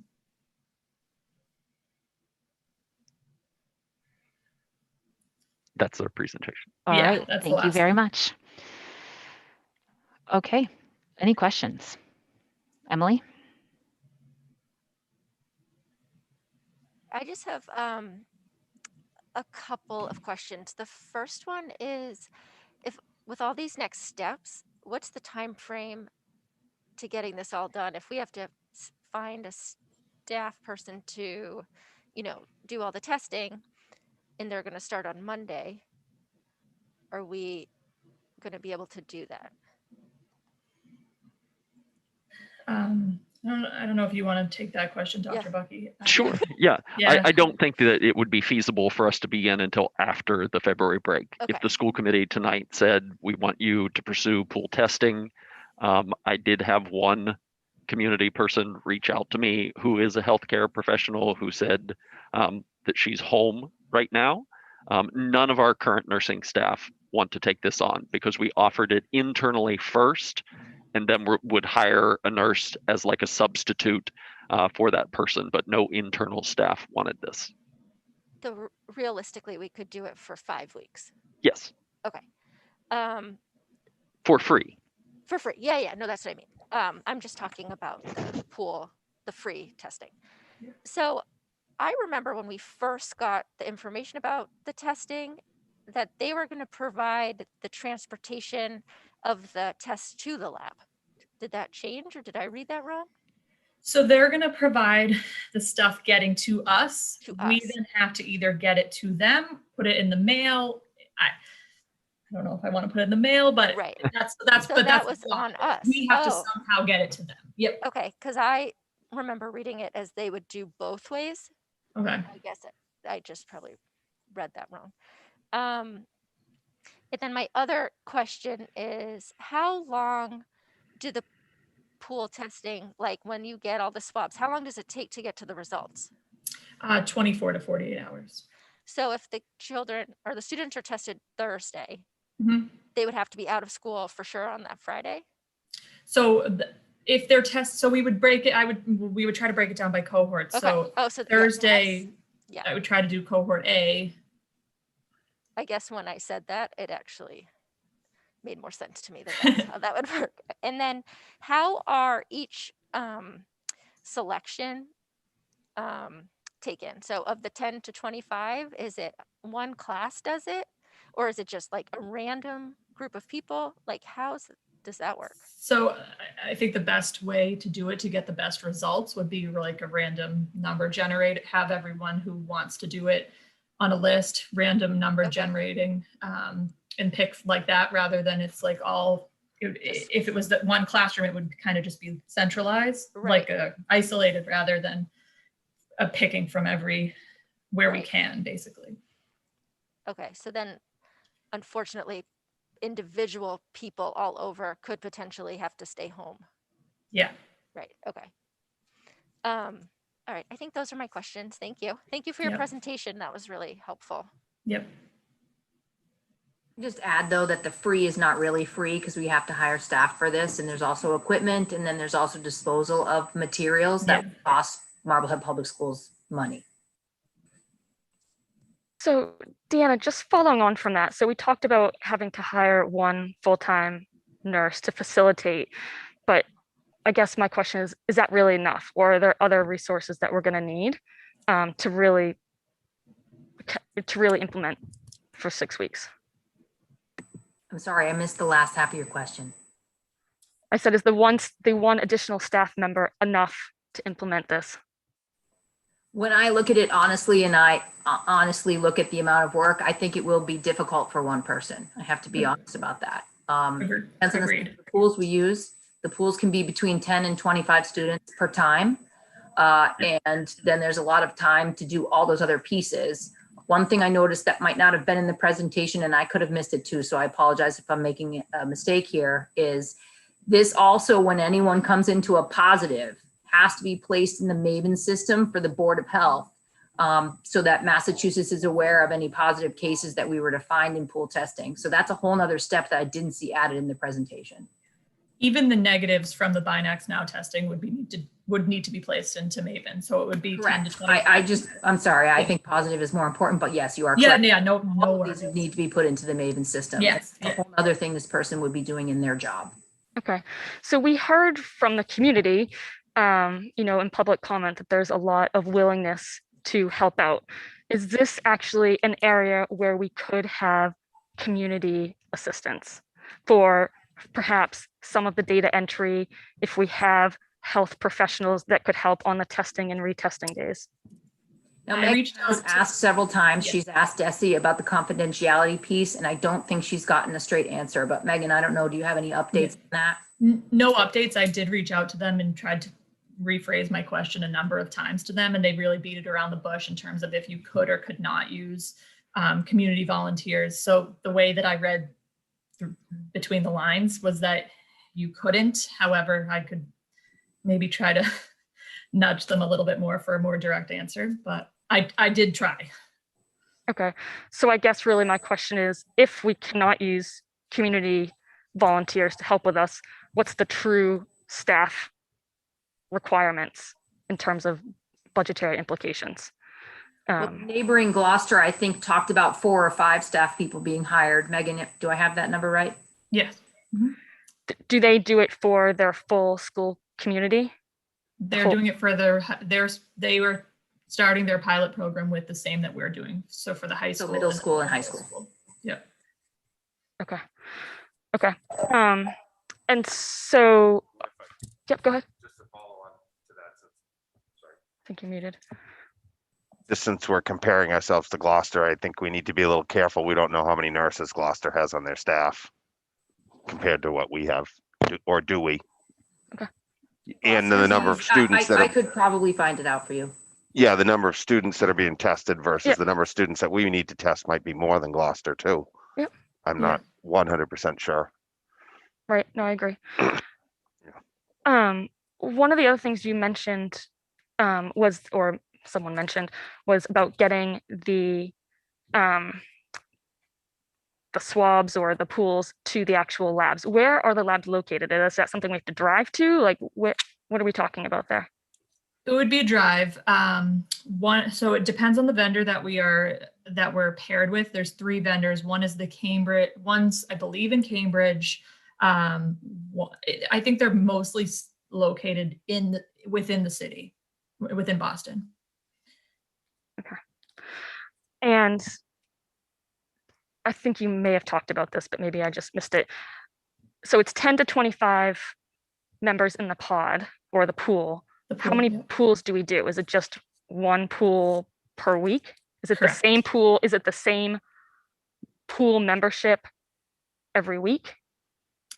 So it would be 1 per week. Each week it would be random. Each week it'd be random. Based on who opts in. Because we can't do this without people's permission either. Like, we would have to have buy-in from the community and people actually consent to. They'd have to consent to test for us to place their information basically in a database, and then to retest if needed. Okay, and so that kind of goes on to one of my next questions. What's our participation threshold? Hard to say. When I was in the DESE meetings, they did say that there is I can't remember the exact number and I couldn't find it off the top of my head. I think that they are off of the webinars. I think maybe they just said it out loud, but it was about, I think they said about 80% to really show us the true data. It would need to be about 80%. And that's 80% of students and teachers? Correct. Okay. Okay. So it would rotate. So like one week we would do MVMS pooling, the next week we would do high school. So if you're talking about, we have 5 active weeks at this free, not so free price, we're talking about perhaps pooling the middle school 2 times and pooling the high school 3 times. So it doesn't really end up being a lot. Okay. Okay. And then you also mentioned if we have to do that pool and put them, if you have to go through a second PCR test, is that also covered by this program, or would that be at a cost to us? It wouldn't, it depends on where they go. The school would we would need to coordinate it, whether it be with Stop the Spread or Project Beacon, but it would be us that have to coordinate it. Coordinate it, but the test would technically be free of charge? If we do it through Stop the Spread or Project Beacon, yeah. Because that ends up being the family's choice at that point. When we finally get to that point, we have to let the family know that we require them to get a PCR test. So if they choose not to, they would just have to isolate like any other person and just stay away from school for the 10 days. Yeah. And then if they choose to find out whether their family member is positive or not, they would then go get tested. But that's really more on them than it would be in the pool testing. The pool testing piece is already completed by the time we ask them to go get that PCR for confirmation. Am I right about that, Megan? Yep. Okay. Okay. Okay. And then, sorry, just 2 other questions and then I'll pass it on. But in your opinion, what's the impact of doing this right after February vacation? I feel like after both the Thanksgiving break and the winter break, we've seen an increase in positive cases in the community. So I guess I just want to make sure that this is an accurate representation of what's happening in our schools. The week that we come back from February vacation, I don't know that it's going to be an accurate picture of what February vacation might bring, but hard to say. Okay.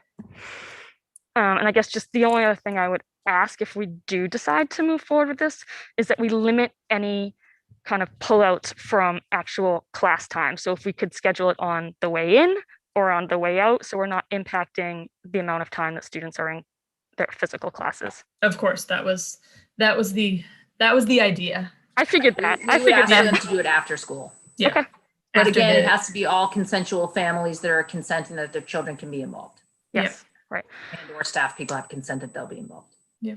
Okay. All right. Thank you. Sorry. Thank you, guys. Sarah, I know you've got your hand raised. So I just want to clarify something before I go into my questions and comments. You're saying you're going to test 1 pool per week, 10 to 25. Correct. Okay. That's the recommendation by DESE. There's a lot that is deeply troubling me. And I've done a ton of research on this. My sister's an RN in New York. She's been running one of these programs at a school in New York since August. I just got off the phone with her before this, got a lot of information. They have a consult weekly with the Dean of Public Health from Dartmouth University, who weighs in on, how they're doing this in the best way to keep their students safe. They're testing 456 students every week, and they didn't hire a single extra nurse. 4 nurses are doing it in addition to their normal duties. I find it unbelievable, the idea that a nurse one nurse is estimated to cost $5,000 a week. My entire family's in medicine. I don't know anybody that makes that wage. It's not just the nurse, it's also the cost of disposal, the cost of getting your staff line. You noted staff, and that was $5,000 a week. That was from a neighboring district's numbers, but yes, but they are also hiring 5 people. Yeah, well then we're looking at $1,000 a week, not $5,000 a week. I just want to make sure that when this committee is voting, that's a big number difference. Over the life of this program, that's a difference of, almost $50,000. It's significant. We don't have the exact number. So it's somewhere between what you're saying and somewhere between what has been already put together by a neighboring district. I think it's safe to say one nurse is closer to $1,000 a week than 5,000. Sure. So I just want to make sure we're looking at this accurately. I also don't know why, if it's 10 to, I would hope that you guys would be able to fit in 10 to 25 tests a week. I really think that this is a public safety issue. We heard students crying. We heard parents crying. Our community is on their knees begging us to find a way to safely bring kids back. We're in a public health crisis. We're in a mental health crisis. We need to keep our teachers still safe. I have to believe that there is a way to do this and make this work for less than those numbers say. I'm kind of saddened that I'm not seeing more support from health professionals for this. I think the way through this is to identify cases and to contact trace cases, and that's how we're going to get through this. That's how we're going to shut this down. That's all we hear is identify and trace, identify and trace. And so I don't disagree with you, but I don't think the way that DESE has it set up is going to be beneficial for us. No, I understand that pool testing in this fashion, where they don't do the secondary round to identify the person, is problematic. I called John right away and I said, listen, my sister's school, they've tested 3 different ways. This is problematic. I understand that. I understand the hurdles that come with it. But the fact that you'll have the secondary testing option on site, and to be perfectly honest, I think most families, when they get a call, testing is so easy to get in Massachusetts right now compared to neighboring states. I think most families, when they get a phone call, are going to go right away to Project Beacon. I mean, we had an issue and it took us an hour and a half to get a test, and within 12 hours we had the results. I think that that's probably going to be what's happening. And my assumption is that they produce a PCR on their own, then that, since the PCR is more accurate than the test we would have as a secondary test, that would save you guys from a step. I think we should all be, at the very least, jumping on board for the 6-week session. I don't see why we can't start on February 22nd. I really don't. I don't think that, I think that you guys can figure this out. You care about our students, you care about our staff. I know you do. I think we can make this happen. David, did you have anything? Yeah, I'm still not clear on the total numbers per week. Sarah just said that 10 people a week are going to get tested. So it depends on the contract we use. Yeah. Some of the pool testing will allow you to have 25 people in the pool test, and some will only allow you to have 10. So it depends on who we contract with to do the work. And then that will give us the number of what we can test for that week. And that's how we'll figure that out. Is that correct, Megan? Correct. There's 3 total options for the vendors who we could potentially use. We don't get to choose. DESE gets to choose. So 2 of them, their max pools are 10, and 1 of them, their max pool is 25. And there's no way that and what DESE is providing is for one round a week, so that we can't do 2 rounds a week through DESE. Their recommendation is 1. I didn't look deeper just because that's what they said they would provide. But yes.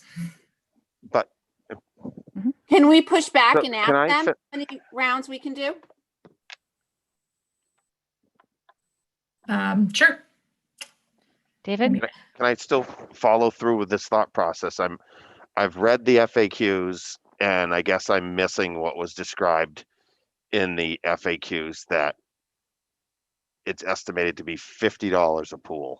So we're going to have a pool in each grade, 7th, 8th, 9th, 10th, 11th, and 12th. So No, we'll we have have 6 random. pools. No, We're it's going to have 1 random pool. grouping. One Yeah. pool Well, that's of not- random people. That's not, I guess I'm not seeing that. And the FAQs also recommend that the students get tested with their teacher. so that your pool would be defined. It would be randomness, but it would be effectively teachers and that actually teach these students, so that you're more likely to have a cohort or a grouping of teachers. I mean, you wouldn't take a high school teacher and match them up with the pool of students in the 8th grade if they don't even Well, have no, we wouldn't cross schools. It would be one school or the other. And again, everyone has to consent to want to be part of it.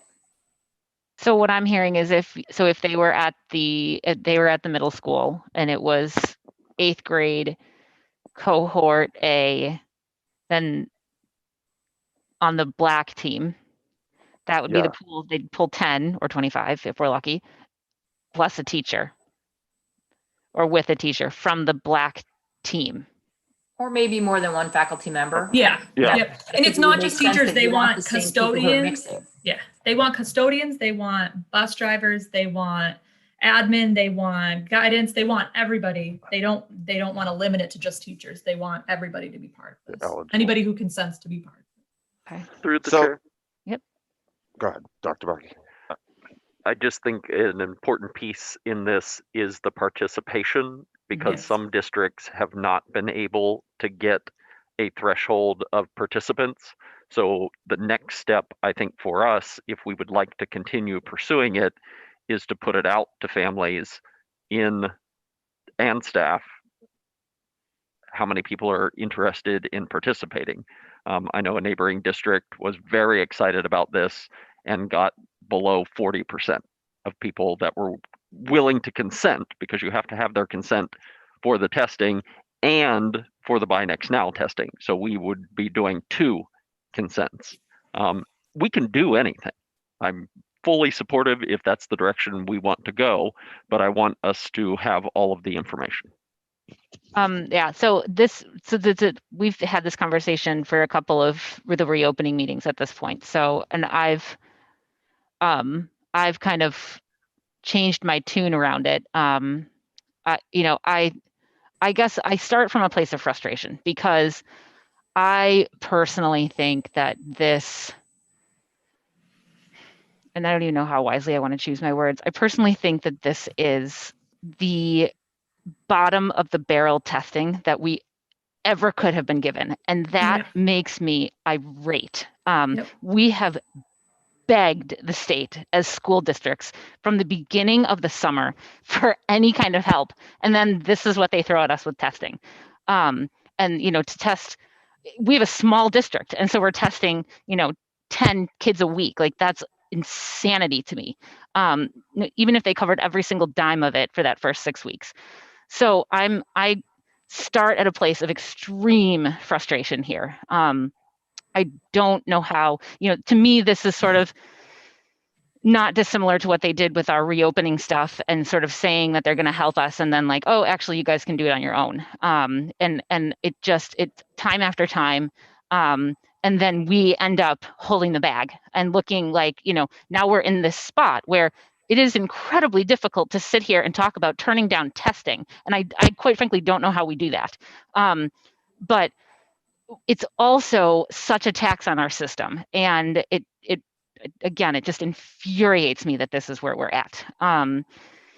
So that's kind of where I come in on this. And then I get to this point where I don't know how we turn down testing. Because at the end of the day, some testing is better than no testing in my head. And even testing that isn't doing a great job.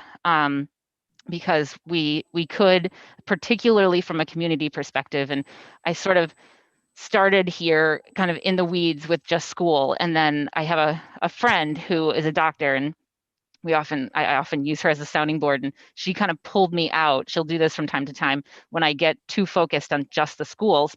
And she pulled me out from the schools and said, like, listen, this is a bigger issue. This is a community issue.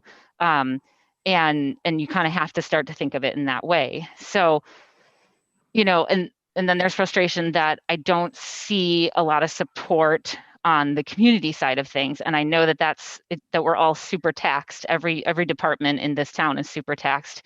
But it is frustrating to me that, we have been told by the Board of Health that they do not have the capacity to help us here. And I think that's an important note. We have followed up on that.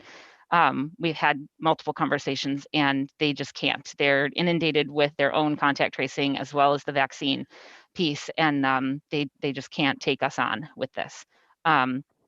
So, this conversation is meant so that we all go into this eyes wide open. So these are the pieces that kind of have been stewing around for me for weeks. And I needed to kind of put that out there. That's why I shared that article with you the other day, the study from Johns Hopkins and Duke and the Rockefeller Foundation, because I felt like it explained a lot of the layers that are very difficult to explain to everyone in a little presentation like we have tonight. Sarah, you've got your hand up. Sorry, before we move on to that, I just want to make sure everyone has a chance to speak. So I know we kind of cut David off. So I just want to make sure, David, if you have any other questions, you have a chance to ask those. Thanks, Meg. Thank you. I guess I'm clear now that it's one pool, but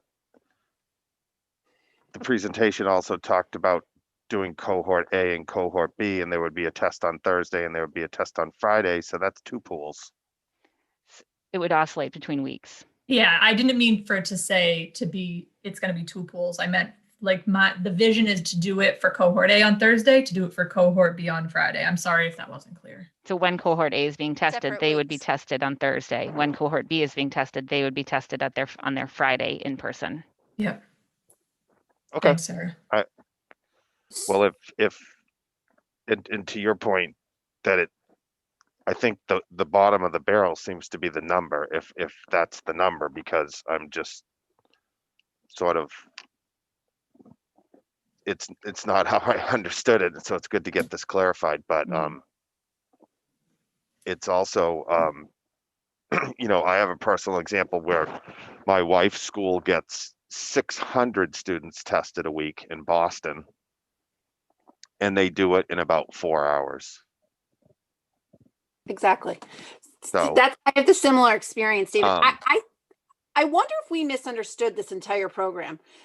If Gloucester is saying they need 4 to 5 nurses, they don't need 4 to 5 nurses to test one pool of 10 to 25 kids. So clearly they're testing large groups, multiple pools.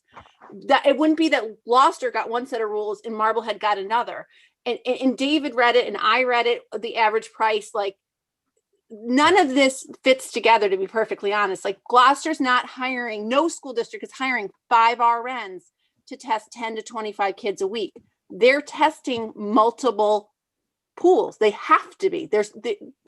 There is no way on earth that that this is being understood the way it is.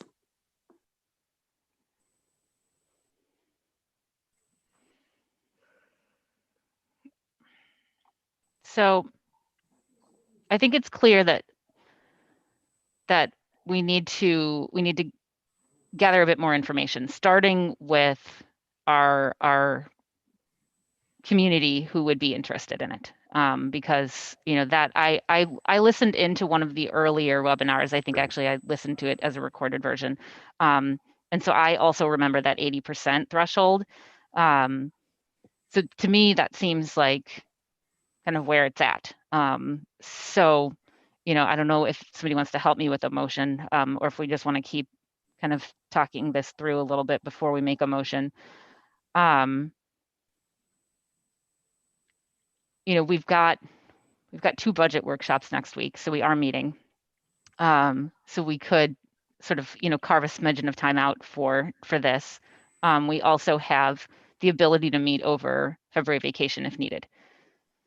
And we can do that remotely, obviously. So if anybody is going anywhere, because I think this needs, I think we need a little bit more information. And I know I appreciate the presentation that we've gotten tonight for sure. I know that there's been a lot of webinars. I missed the most recent one. So and the first one that I listened to was relatively lengthy. So I really appreciate all of the background work that's being done on this. And I want to say I particularly appreciate the fact that we're now a BINEX now. I've had many conversations about that with the nurse over at Tower. And I think that in and of itself is a highlight. And that is testing that I can get behind, because if we have a kid come into school and develop symptoms, that's where that test can be used, and that test can be used after this is all, whether or not we do the 6 weeks and stop or continue forward, that works for us on a larger scale in all of our buildings. So that's a really good thing that's come of this already. So I'll ask. Motion. Okay. I'll make a motion to approve the pool testing program participation as laid out by the state. So I just want to make sure that that the state has actually laid out enough for Sarah's motion, because I'm a little confused as to whether they have. I would like some clarification on some of the pieces that we've raised tonight. And I think one other piece that I'd like not clarification, but further investigation on is, I know we've had conversations with the Board of Health, but this is DESE sponsored, obviously. And there is obviously benefit to our schools, but there's also benefit to the community. And I would like to explore that a little bit more, maybe with the town administrator or with some of our other services within town, to see if there's any possibility of partnership for this program. So I think personally, I need some more information before I'm ready to vote. Okay. So there's a motion on the table. So there's a motion on the table. We don't have a second. Mm-hmm. Second. Thank you, David. So my big question right now is to John, with the motion on the table, does that give you enough to send out the forms and ask for permission from our students? Sure. Okay. Yep. And those are ready to go. Okay. And I would think it would be beneficial to send out at least the BINEX Now one to the entire district. Yep. Okay. Can hit send after the meeting tonight. So with those consent forms, is there a deadline on them? How long families have to turn them around? We can create one. I'm just wondering if we can have that information, and maybe you could potentially investigate with, other community departments before, by one of our next meetings next week. So we know, if it's something that, whether we voted or not, that the community is actually going to participate in. So maybe we can add this to, does Tuesday sound too rushed on that? No. Okay. No. I think your point is well taken, Megan, because in that call, another community was using EMTs and firefighters to help facilitate some of the testing or the follow-up testing. So, that could be something for us to explore here as engaging community partners. Mm-hmm. Okay, so we have a motion on the table, and it's been seconded. Do we have any further questions before I call for the roll call?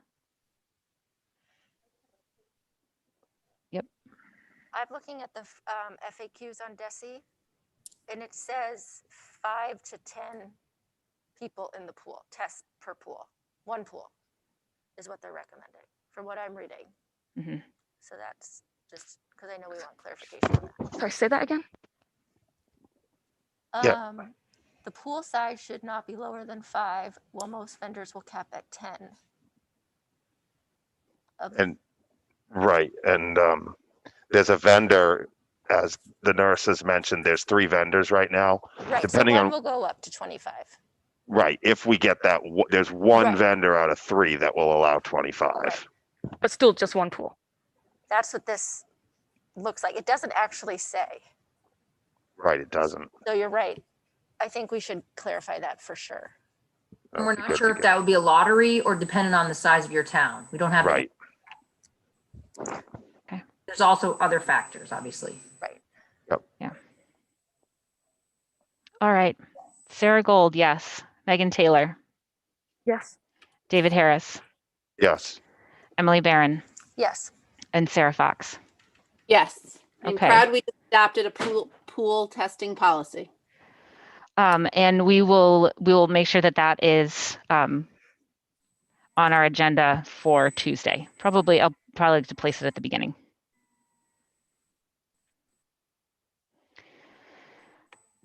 All right. Megan and Deanna, thank you very much. We really appreciate your time and all the effort that you put into this.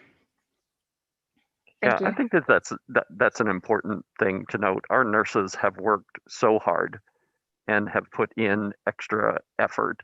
And so I just don't want that to be lost in a discussion about additional work, or if we have to hire another nurse, or taking on additional responsibilities as a lack of recognition for the good work that they have done since June. Absolutely. Yeah, I absolutely agree, John. I mean, I think this pandemic, has been overtaxing our nursing staff to begin with. And then the amount of information and time that you've had to put into researching this, is above and beyond. So absolutely. Thank you for your time. Yeah. And all your energy on this. Yeah. In my role at Tower, I work incredibly closely with the school nurse, and I know how stressed out she is at this point, and what an amazing job she's doing. And Deanna, I know you better than I know Megan, but I have to assume throughout the district that all of our nurses are working equally as hard as my coworker. And none of this is easy. And you guys are taking care of the contact tracing within the schools when we do have positives that within our student and faculty population. And I, that's a huge task. And none of this is easy. And I think, as we've seen from our public comment tonight, that we've really hit a crescendo here with this entire pandemic. And that goes for our nursing staff within the schools in particular as well. So I really appreciate you guys taking the time to do this, put this together. I've been coordinating the presentation piece of this and how it was going to function for this evening via email for the past couple of days with Deanna and Megan. And so I thank you for joining us tonight. Thanks. And I just want to thank all of my nurses, because just so that everyone knows, we have had no in-school transmission of COVID-19 for staff or students the entire time we've been in school since September 14th. We're now in February, which usually as we get close to Valentine's Day, I remember the little kindergartners walking around with their 100-day little halos on. So we're close to 100 days if we were in regular school. And I'm very, very proud, because of the mitigating factors we use in Marblehead Public Schools. We have kept no transmission of COVID-19 staff or students in our schools. So thanks. Yeah, I really appreciate that. And I think, as much as we've just talked about pool testing and that it can be an important tool, I think it's very clear that our other mitigation approaches are wildly successful in keeping our staff and students safe. And I know how often kids come down to the nurse, even in a regular year. And I know that teachers are sending them down even more out of, an overabundance of precaution. So I really appreciate all the work that you guys are all doing and playing a massive role in keeping our schools open. You're welcome. John. Go ahead, Dr. Markey. Share my screen again. Do a presentation here. All right, I will try to move expeditiously through that, because I know that there are several other things on the agenda. We just did that. Just a reminder, I said I would touch base with you on my goals periodically. I've listed them there. Continue to do the new superintendent's induction program. Have gotten into a once a month meeting in Linfield with Chris McGrath, my coach, and the Linfield superintendent. So continuing with the 3 monthly meetings on that, which goes well. Budget is underway. You each got a budget workbook or notebook this evening, and I won't steal Michelle's thunder, but we have a wonderful budget subcommittee, and we've been meeting, and there's a calendar, and you all receive budget priorities. The leadership team continues to develop in spite of COVID, might I say. We do get together for in-person, socially distanced, masked meetings. We will be meeting over the February break. I will talk a little bit more about that, but we're having a 2-day retreat over the break. I would say area for development continues to be school visits. As much as I like to get out of Widger Road and is rewarding as it is every time that I do, I'm not in the schools as much as I would love to be. And every time I'm in the schools, it's affirming, and I'm like, why do you ever stay on Widger Road? But then the phone rings or the email comes in, or there's another fire that ignites. So instructional improvement, continue to work. Nan is an invaluable resource. She has been so great and is leading that math adoption work. So I do feel good about the instructional improvement things. And all of these are tied in because it's the leadership team and it's the budget. And then diversity, some great stuff happening across the district.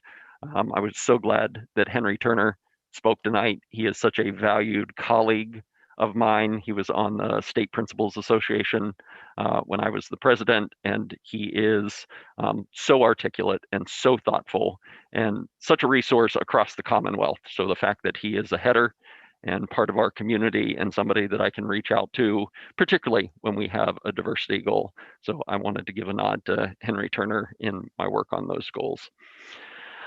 Collective bargaining, super exciting, something that you will take a vote on. We do have an agreement with the Marblehead Educators Association, and that will extend to all 6 contracts. Tonight only, we are voting on the Unit A, and this is the language that they have proposed for that motion. Joan, who has been noted in this meeting, but I'll just again say she has been an invaluable partner. And there are some language things that I would like to address. And so she has made this caveat, which we have talked about, that we could establish a subcommittee to look at maybe doing some memorandums of agreement around language, in particular contracts, in particular the custodian contract or tutors, paraprofessionals. There are some things that I would like to do there. But right now, tonight, what is in front of you is what I think is a very successfully negotiated Unit A collective bargaining agreement for the next 3 years. And I will say some districts have said because of COVID, let's just do 1 year to get through it. And then, but I'm really proud of the fact that we were able to get a 3-year bargaining agreement. Do you want to take that vote now? Sure. Do you want the motion before questions? Sure. I will read the motion. Let me find my paper. All right, so can I get a motion? We actually have 2 motions that I'll need with this. Can I get a motion to approve the memorandum of agreement for a collective bargaining agreement with the Marblehead Education Association Unit A, the teacher's contract, covering the period from September 1, 2021 to August 31, 2024, as presented?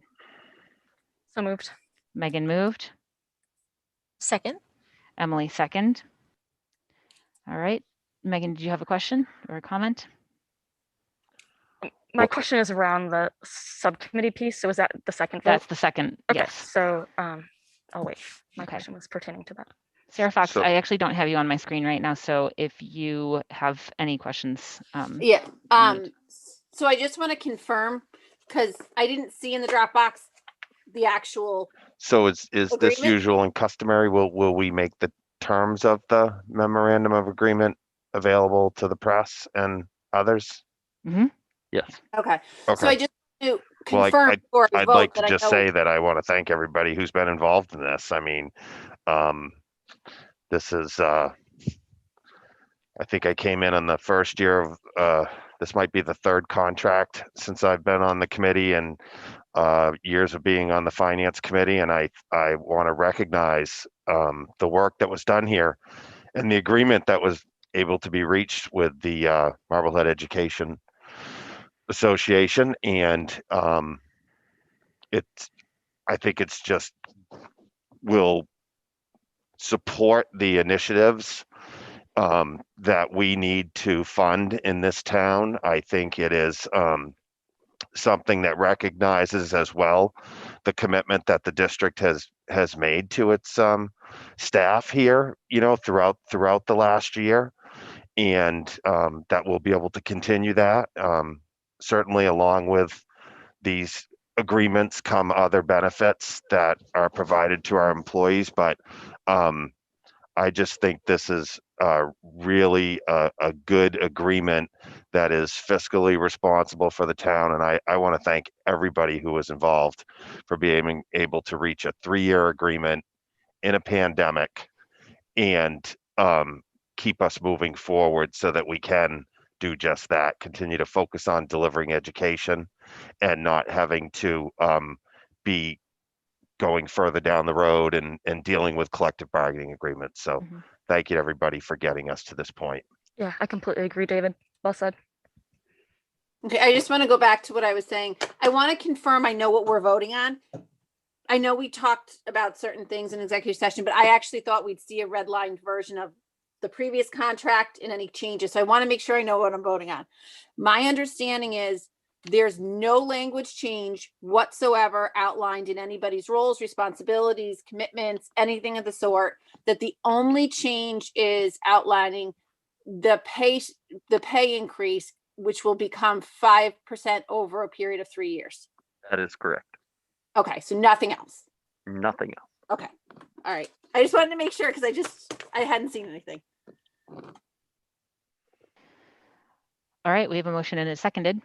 Emily, do you have anything? Did you? Okay. All right, Sarah Gold, yes. Megan Taylor? Yes. David Harris? Yes. Emily Barron? Yes. And Sarah Fox? Yes.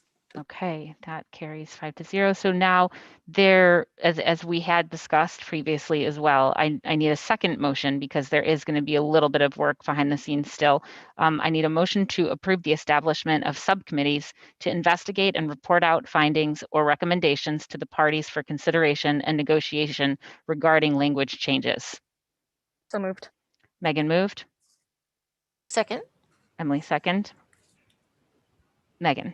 You had a question previous. Yeah, just about this because there is mention of a subcommittee in the existing MOA that we voted in September. 6 people on that. Can we just use that committee? I wouldn't see why not. Yeah, we don't need another committee, right? Because that one's already kind of got the people that you need on it, right? Yep. And that committee already exists. Who's the school committee rep on that? Me. Right. The chair. So I just want to make sure where some of that stuff might be stuff that comes up at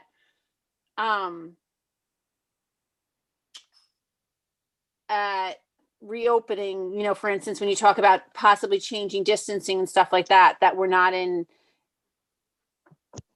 that it's not technically, that subcommittee is all present or a majority of them present at the reopening, which isn't, I just want to make sure we're not getting into any issues with open meeting on that. That's my concern. I don't think we are. The MOA hasn't been discussed in depth other than just being a mention that it is a thing and that these things need to be vetted out again if we're going to move anything that we've got going on. So I don't see it as an issue at all. So there's no discussion of changing spacing or distancing at all, or the need for it, because that would qualify.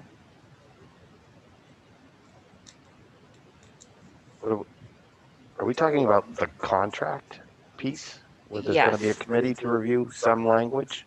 Yeah, I'm just saying that some of the topics that are covered in that committee are also kind of being discussed at reopening just by the nature of what is involved in reopening. And I want to make sure we're not getting ourselves in trouble.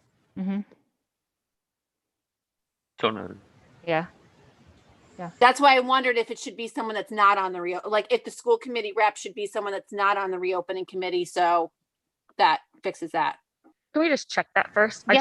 I just hate to like create another committee that if we don't necessarily need it. So can we just confirm that and And then if we need it, we can come back and vote it. Absolutely. Next meeting. Yeah.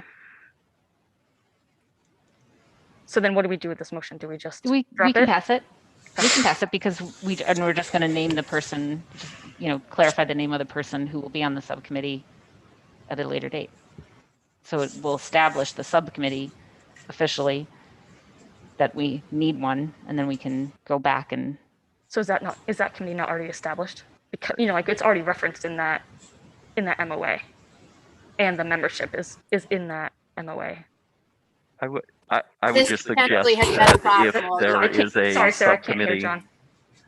I John, would just suggest that if there's like an issue in the custodian's contract, Joan would likely want to have a custodian as part of the conversation for that, or a tutor or paraprofessional or something like that.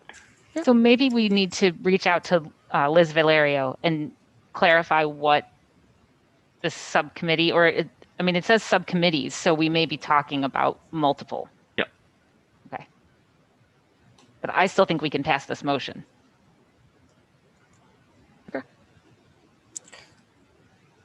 Because we're not creating The it. entire committee is going to vote on whatever comes out of those. So if the custodians say we want to extend our lunch break, for example, that would come to you as something to approve. Mm-hmm. Mm-hmm. And this isn't work that's being done in the next 3 weeks. This will be going on for a while. Yes. Okay. All right. Sarah Gold, yes. Megan Taylor? Yes. David Harris? Yes. Emily Barron? Yes. Sarah Fox? We're not voting to establish the makeup, correct? Correct. Nope, not at all. Yeah. Just the fact that we will establish subcommittees. Yes. We're going to do a little bit more digging on what the makeup should be. What's the best practice? All right, so that passes 5-0. Thank you, guys.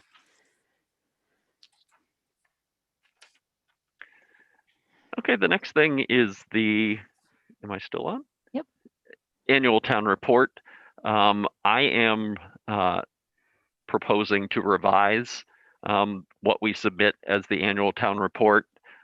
It seemed really bland to me in that you need a measles, mumps, and rubella shot to enroll in the Marblehead Public Schools, and these are the phone extensions for the people. I get that some pedestrian information is utilitarian and we want to include that, but I have asked each principal and each director to write a synopsis, and boy, can they write. So I had said, 3 to 5 sentences, a paragraph or two. Most are coming in at 3 or 4 pages. Certainly, I know the town administrator is not going to want to have a Marblehead Public Schools novella. So Lisa and I are going to go in and trim that down. But I think it gives a really in-depth look at the district over the last year. And as a new superintendent coming in, it's kind of hard to write because I wasn't here, but Bill did such a great job and continues to be a resource that I can reach out and ask him questions. But I think it's important for people to see September 2019 was a very different world. And you hired a new superintendent in January, and that was a very different world. And then you had a pandemic hit. And so seeing that through the lens of each building, I think is important for the community. And if we need to ask the community to support us going forward, then it increases the transparency into each building and each program and what they were able to do, provided the resources they had at that time. So I don't have that for you tonight. Deadline for administrators was Friday. And so Lisa has done what Lisa does. She worked Saturday and Sunday, pulling it all together, and we will go in and edit it and hopefully have something to you. It is due next Friday to the town, February 12th, but I'm hoping to get it to you individually next week. Great. Good. I'm going to race through this, and you can ask me to come back and talk to you about it, but I know that the agenda has some bigger things than me talking about the survey that we did. This just gives you some information on survey participation. The red is what we had in November. The white is what we saw in January. The second graph gives you the elementary school participation, middle school, high school, faculty and staff. What you get is a 30,000 foot view of surveys. The real value is what we give to building principals. And so they get the anecdotal comments that are related to their school, their programs, their building, their students, their families.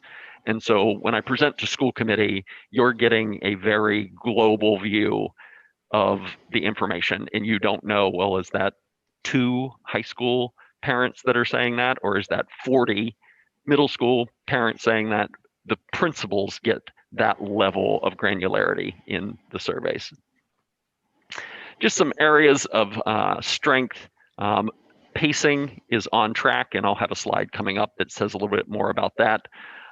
In person, parents and students continue to feel very positively about the health, physical health and wellness, and Deanna talked about that a little bit.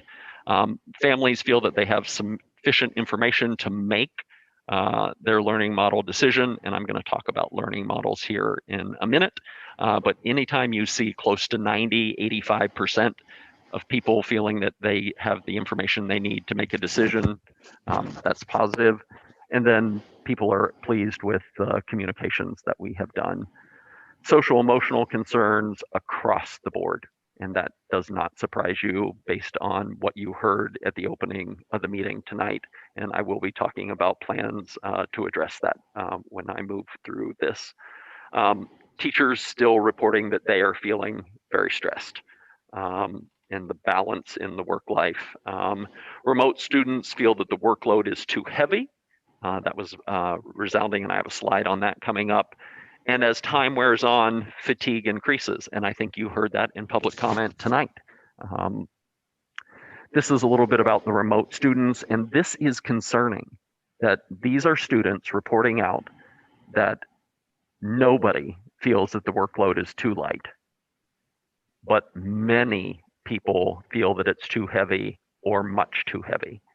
And that's interesting because sometimes as we talk about school and what students are doing, we get into the idea they don't have enough time. They don't have enough time on learning.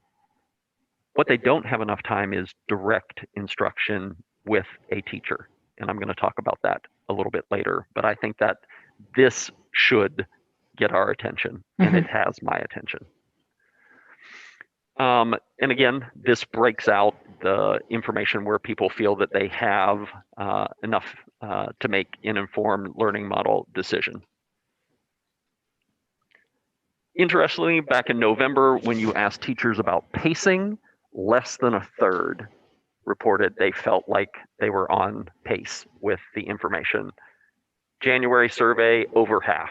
And again, do you want 54% of your teachers saying, I think that I'm on pace? No. You want 90 to 100%, but it shows a precipitous increase in where they were in November compared to now.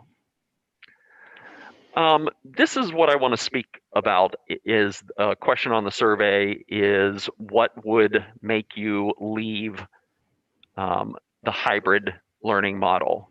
And I think it's very, very telling that 2/3 of our families say nothing would make us leave. But I do want to point out that reducing the distancing, which is something I'm going to talk about in a little bit, there are 184 families that say that could be a lever for me. That doesn't mean that we don't do it, but as we look to increase in-person learning time, and again, I keep saying I'm going to talk about that, but I want to get through some of these slides. That's not a negligible number. And so if half of those, if we changed the distancing, 90 families, I know then the spread of that, is it 2 first grade families and 30 second grade families? So looking at that numbers, and maybe some of them would say, no, the in-person time is just much too valuable. I would change my opinion, but I think it's important for the committee to see that information. Now, John, you have that breakdown, don't you? Because on the survey, it asked us what grade our children were in. So you should be able to correlate what grades are willing to leave. Absolutely. Okay. So this is just some information about remote parents and hybrid parents and their views of district communication. I would say, because communication has been a priority for me, great pride in over 2/3 of our families are reporting out that it's comprehensive and clear, frequent enough, some would argue too frequent, too much.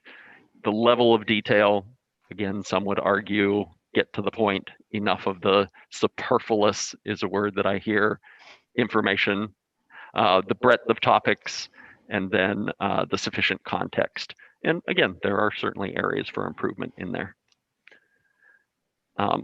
So that brings me to, I think we have reached a pivotal moment in where we are with hybrid learning. I think the public comments tonight underscore what I was planning to talk about. We asked for a pause in October because teachers felt we were listening to parents too much. And again, that's a generalized statement. Parents are now feeling that we listen to teachers too much. I think we have to start listening to the students and their voices, particularly tonight. The Board of Health this week said that the 6-foot distancing was a suggestion. And I think that that is a prime opportunity for me to say that's the only lever that we have left.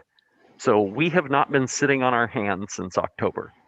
We have looked at, do we do an AM cohort and a PM cohort where children could be in 5 days a week, but reduced time? And so there were liabilities with that. People didn't like that. We were like, okay, can we take the cohorts and bring them in full days, include lunch and keep them until 2:30? People didn't care for that particular model. The president is saying in the first 100 days, he wants students back in school. The governor has been making this push. The commissioner is making this push. Districts are starting to do this, and there's no reason we cannot. So I would like the committee's support in working with the administrative team over the 2-day retreat in February for bringing our students back, combined cohorts, 5 days a week. The logistics of it, we will figure out. But I think it's the right thing to do for our students, given the mental health concerns, and those are borne out in the surveys, that our students need to be back in school 5 days a week. I think we would start with the 4 hours we're doing now, which we have proven can be successful, but look at that distancing piece. And it could be in some elementary classrooms, 5.5 spacing as opposed to 6. In other classrooms, it could be less. We won't go below 3, but we did say at the beginning of the year, when we put all the planning together, that we could bring our schools back at 3-foot distancing. And the guidance and the recommendations at that time were go with 6-foot distancing. CDC is changing on that. Other health, as articulated very clearly tonight, are saying the 6-foot distancing could be reviewed. And I think it's time that we do it, and we're bringing students back 5 days a week. I will gladly ask for a motion to support the superintendent and the principals to create a plan to bring our students back at lower distancing levels and fully in person. So moved. Megan moved. Second. Emily second. So for me, this has always been about data. And in the fall, I was very concerned because we didn't have data to truly support that lowering our distancing was safe. And we talked about this, all of a sudden this 3-foot distance came out of the blue. Where did it come from? What was how did it back it up? And I think at this point, we see throughout this country that has, gone through so much that it doesn't really impact that schools are not spreaders, that schools, quite frankly, are probably the safest place people can be, because the mitigation protocols are in effect and they're being monitored and closely adhered to. And whether a school has been in at 3 feet or 6 feet, there is not spread within our schools in a massive way. And I personally had a bit of a come to Jesus this week on this. It's been kind of slowly building, but I've seen other people, and then I think in public comment tonight, it's very clear that we need to move forward on this. The only point of, not even point of clarification, but just something I'd like to advocate for is those 5 half days, but to keep, if we can, keep those afternoon Zooms with their teachers, because I do think that's important, consistency of schedule for the students. Yeah, I would agree with that. I wanted to ask John a couple questions. I think it was 189 families that identified they would possibly, that this would possibly trigger them to go remote. I just want a commitment from you that anybody, we're not holding people at this point to semester or trimester marks, that anybody that wants to go full remote because of this change in distancing will be accommodated in a remote program. No one will be turned away. I think that's an easy commitment for me to make, Sarah. I think that is a reasonable request because it is a dramatic shift for some families that started remote and looked and said, okay, the 6-foot distancing seemingly is safe and is working. I could see a family feeling like the rug has been pulled out from under them and it's no longer something they want to do. I just want to be clear that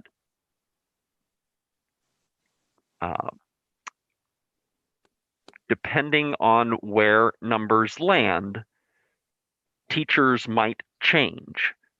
Yeah, so if you had Mrs. Gold as your teacher in 2nd grade, and we have 20 children that want to go remote, Mrs. Gold might have to be the remote teacher and her students shared with other classrooms. And my guess is some families would be amenable to that just to get back in person 5 days, but there is nothing that is just a light switch. I'm committed to bringing our children back in combined cohorts 5 days a week, knowing that there may be concessions that we have to make in terms of teacher assignments. Okay. And then my next question to this is, if there happens to be enough of those kids leaving at the high school that would justify taking some of those kids that are in an ingenuity class and now giving them to an actual teacher, I think we hear from these high school kids that this is soul crushing. We've seen them cry at our meetings. And I think, we're doing this to help kids get more time with teachers, which I support. But that group at the high school who we've heard so much about the impact on their mental health can't be left behind. We have to, as a district, help those students as well. There are students just as much as any other student. So I want a commitment that we're going to look at ways to improve their social emotional health and their interaction with their peers and their ability to be with a Marblehead educator, because I'm not ready to say this group of students we have to help and these ones, nah, they're good.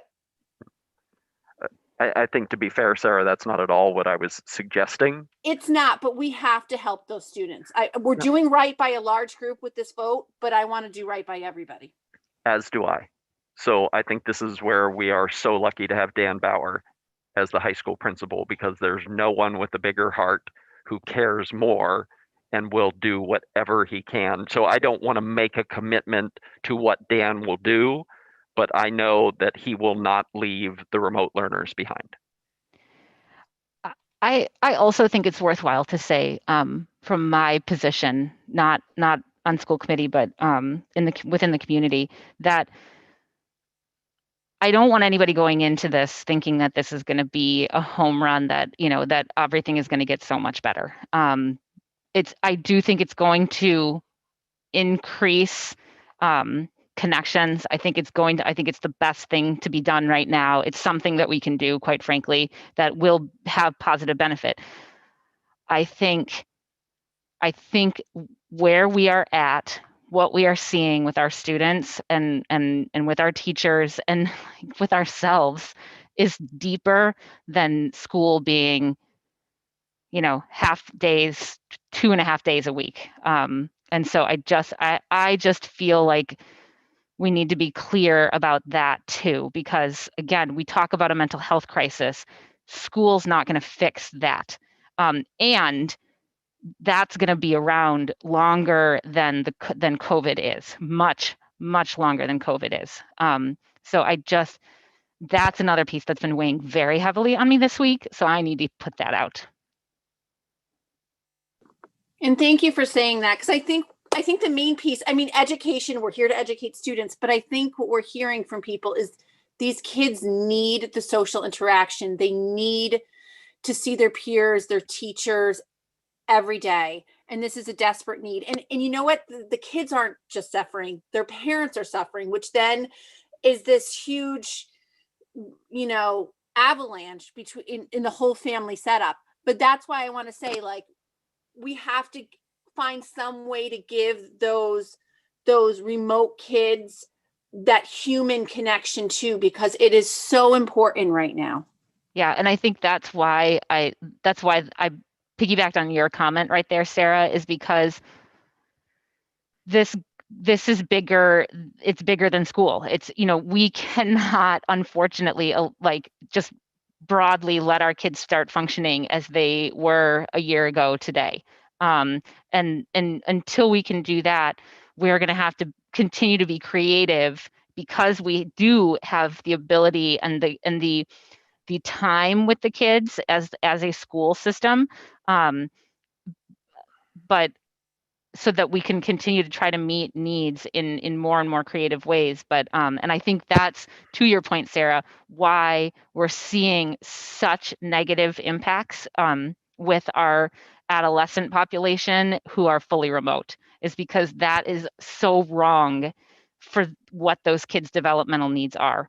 It is wrong in every way, shape, and form that they're home and with their families, and and in their rooms day in and day out. And they should be out, breaking away from their families and being, figuring out who they are. And the circumstances here prevent that.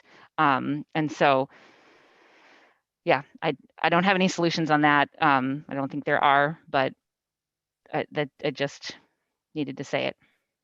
Through the chair. Mm-hmm. I just want to say that I was talking to somebody today and they were talking about, well, we'll need time to develop that. We're not.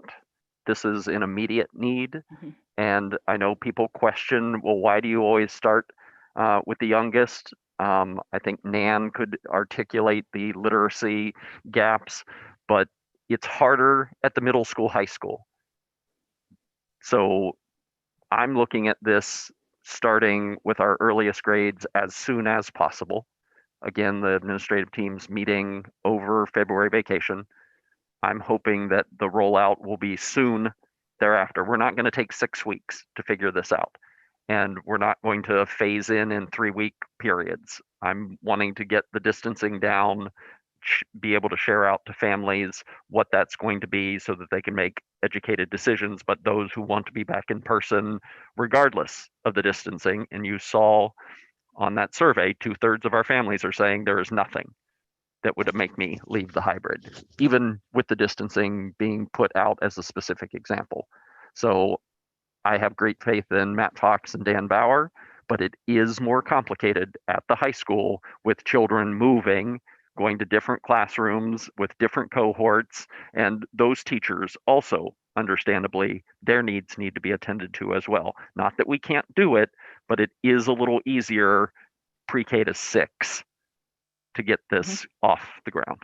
But I think that's a really important point, and I'm glad you brought it up, because this has been one of my concerns, right? Is that we kind of did that, we did the phase in the fall, and that made sense. I'm not like second guessing that. But in this case, and I know you're going to work out the plan, but keeping that as tight as possible is, for me, a huge priority, right? Because like you said, it's the adolescents that from a social emotional standpoint are probably suffering the most.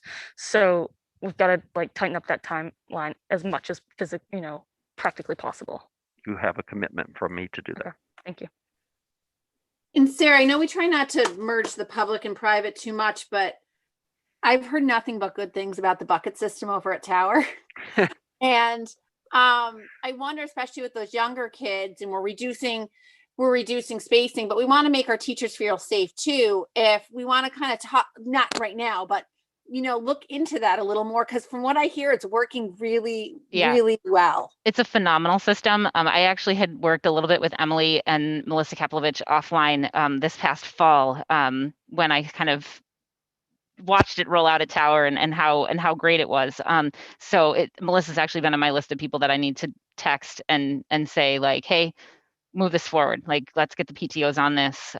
Let's, can we make it PTO, or then, do we have to take it back? And if it can't be PTO, then can it, where can we find this money?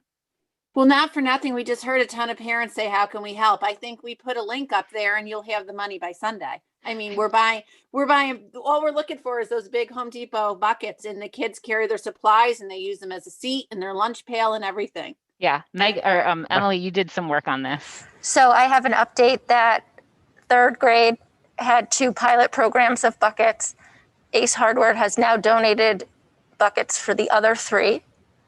So the Village 3rd grade all has the buckets, and I know they love them. The teachers love them. So it just shows that we can start kind of getting them out to everybody. Yeah, and I think this highlights for me, and John, as a heads up, where my head goes with this is that as soon as we get, these buckets are a way to get kids outside so they can carry their stuff, and then they flip them and they sit on them so that they're not sitting on the wet ground and the cold ground. And they can, there's still plenty of classes at Tower that, unless it's cold and snowy or rainy or really frigid as it was last week, there are still many classes that are going outside, a little bit less on learning, but to eat, to do their snack and to eat their lunch, because lunch is an issue, and that that's a big hurdle. So in my head, we roll this out, our weather gets better, and we continue to move forward, and continue to look at this. And the buckets, to me, help that. Nice work on that pilot, Emily. Awesome. No, I mean it. It's not a joke. I mean it. Thank you. And that's what they do. They take their snacks, put them in the bucket, and then they carry and they sit in a circle or in a line, and they sit on their bucket and they eat their snack. And it's very cute. Yeah, also. and at Tower, they're actively and effectively using them pre-K through 8. The younger grades, I think through 2nd grade, have the, is it 3-gallon versus 5-gallon, I want to say. So they have the 3-gallon because it's a lot easier for them to sit on, and they just don't have quite as much stuff to carry. So I think that there's a space for these, depending on what the teachers think, kind of throughout our system.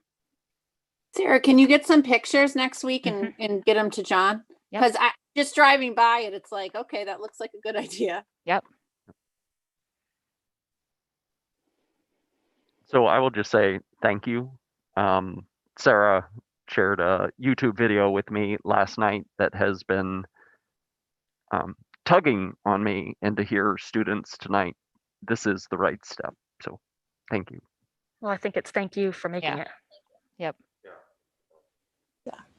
We still have a motion out there, but nobody wants to see a grown man choked up. Let's move on to the agenda. Did we voted this, We right? didn't Or vote. No, we didn't vote. let's All right. let's vote it. Come on. Thank you, David. Sarah Gold, Bravo. yes. Megan Taylor. Yes.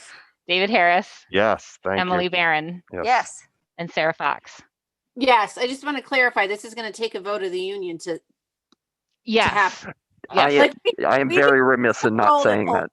Yes. So The John. conversation started with Joan. I went to Joan on Tuesday this week and said, this is what I'm going to talk about at school committee, and they are receptive to the conversation. It is negotiation, but I do not get a sense from Joan that there would be, they're not amenable to the conversation. And certainly vaccination plays a piece in this, and I did reach out to Andrew Petty to say, could we just get an educator clinic here, open the field house one Saturday, and that is not possible. And that's not a ding on the Board of Health. It's just not how the rollout is happening. But Joan was one of the first people I talked to, and she said that she thinks people will be receptive to the conversation. And I think that more so from sitting in those meetings is a lack of vaccine. There just isn't any. Yep. For sure. Well, thank you, John. All right. So that brings us on to our schedule of bills. Everybody had this in their packet. So can I get a motion to approve the identified schedule of bills totaling $3,410,300.05? Megan moved. Second. David second. Any questions on those? All right. Sarah Gold, yes. Megan Taylor. David Harris. Yes. Emily Barron. Yes. And Sarah Fox. Abstain. Okay. Abstain? Yeah, I've talked to Michelle. She can. Okay, sounds good. Sorry, It's a non-dramatic issue whatsoever. It's just we need to clarify. My daughter had outside testing done, so I want to make sure that her tests aren't in that bout. Gotcha.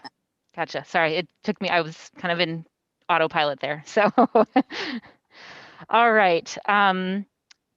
Pre-kindergarten and kindergarten tuition recommendations. So I will go ahead. Michelle, are you on? Do you want to give us any background? I see you now. Sure. Yes. Yes, as we are preparing to kick off the preschool and kindergarten registration, coming to you to set the rates for the new school year. This year is obviously not a typical year. We're only offering a half-day preschool program, and we do not have any full-day kindergarten revenue. But last year we did have 139 full-day kindergarten students, paying students, and 23 paying preschool students. So we had brought in last year roughly 430,000, or estimated prior to COVID, we had estimated 430,000 for kindergarten and 85,000 for preschool. As you had seen the presentation from Eric Oxford at the last meeting, we are proposing to expand our current preschool program and expand the hours as well as the actual programs and offer a transitional kindergarten program. With that being said, we are proposing the rates as follows. The full day kindergarten tuition would be set at $3,500 for the year. Half day preschool tuition would be set at $4,000. Full day preschool would be $6,000. Half day transitional kindergarten, if that program is to go forward, would be $5,000. And full day transitional kindergarten would be $7,000. And if you have any questions about those, please let me know. Well, I will ask for the motion and then we can take questions. Can I get a motion to approve the 2021-2022 school year tuition rates at $3,500 for full day kindergarten, $4,000 for half day preschool, $6,000 for full day preschool, $5,000 for half day transitional kindergarten, and $7,000 for full day transitional kindergarten? Megan moved. Second. Emily second.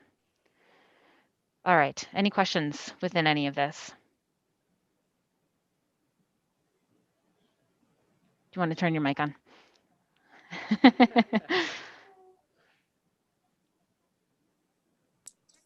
or do we? We don't need to vote Eric's stuff. That was just for presentation in preparation for this. Correct. Okay. Michelle, Yes. do I need to abstain because I'll be paying that? No, not at all. All right. I will call for a vote. Sarah Gold, yes. Megan Taylor, Yes. David Harris, Yes. Emily Barron, Yes. Sarah Fox. Yes. All right, 5-0. Thank you. And thank you, Michelle. Thank you. All right. Michelle, will you please introduce the draft budget and budget notebooks?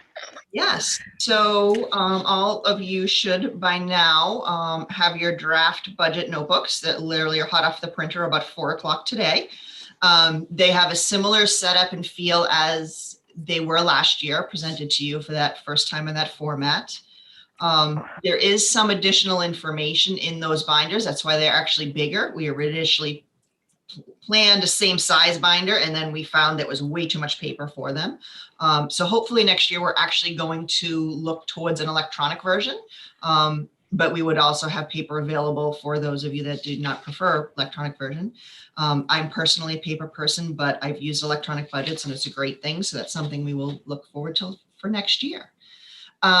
But there is a tab for every school and cost center in the book, as it was last year. You will notice one, we actually included the food service program this year. While it is not a general fund operating budget, program, it does have an effect on our operating budget, because if that program does not bring in the revenues to support the expenses, the general fund does have to absorb it. So I thought it was really important for the school committee to have a good handle on what our operating costs are in that program, as well as our estimated revenues. And obviously, that program has not been in a typical operation since COVID hit last March, but we're hoping that we can resume those operations next year. So those are those tabs. You do have that additional tab this year. Right now, your summary tab is empty. So do not think that there's something missing out of your books. Well, there is, but it wasn't missed in error. The summary tab will be provided to you by next Tuesday's meeting at the earliest. The latest would be, at the very beginning of that meeting. It will be a complete roll up of every single line with the associated budget request figure. We're still working through some of the salary pieces and movement due to transfers and whatnot. So we need to try to figure those out a little bit more. But you'll get that next week. And there's a miscellaneous tab. Really, it's for you as we hand out various other documents throughout the budget process. So there's not one specific document to go into that tab. And there's a couple empty tabs at the end that you can use for anything. We'll provide various tracking as we make changes throughout this budget process. So last year's binders were pretty full and didn't really have extra tabs, so we added a few in this year. But I don't want to dive into really any of the information. I know you guys just got your books, but I will be working on that roll-up summary. And we will have that next week, and we will take the big deep dive into every single budget next week. Yeah, and I think that's an important note to make here, is that this is the rollout of the books. We're getting them tonight. We will have 2 meetings next Tuesday as well as next Thursday, where we will have each of the principals as well as each of the district administrators in charge of each of these tabs come in and lay out their budgets for us. Correct. You go first, Megan. No, go ahead.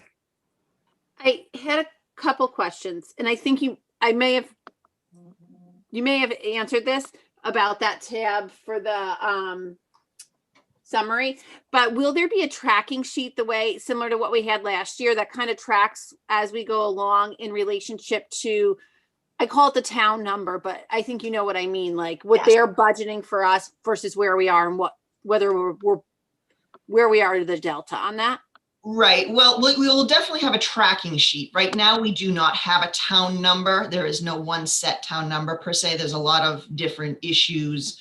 We do have the contractual salary costs, obviously, especially now that we have a number on our Unit A contract, and we'll have numbers on the other contracts.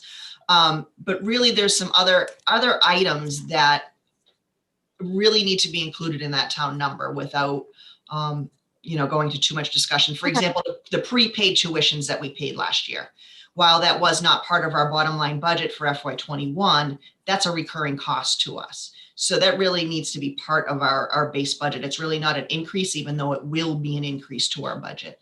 So there's things like that, but yeah, we will absolutely have the tracking sheets. I actually pulled out Bill's tracking sheets from last year just a couple of days ago, and I love them, and we're going to use I love them the same too. format. So we will be following that, and that's what I anticipate using one of my extra tabs for, is those tracking sheets. Those were great. I mean, it was a snapshot. And then I just a quick glance, and you don't have to answer this right now, but I want to give you this so you're prepared for it next week. I didn't notice that the budget priorities were reflected in the budget, if you know what I mean. Like, for instance, how a budget priority was an HR director and a communications professional. They weren't actually included in the budget. So I want to make sure that we're looking at what those budget priorities are actually going to cost. Yeah, so they actually were, if you go to the central admin tab, they're at the bottom of the staffing. We're not going staffing.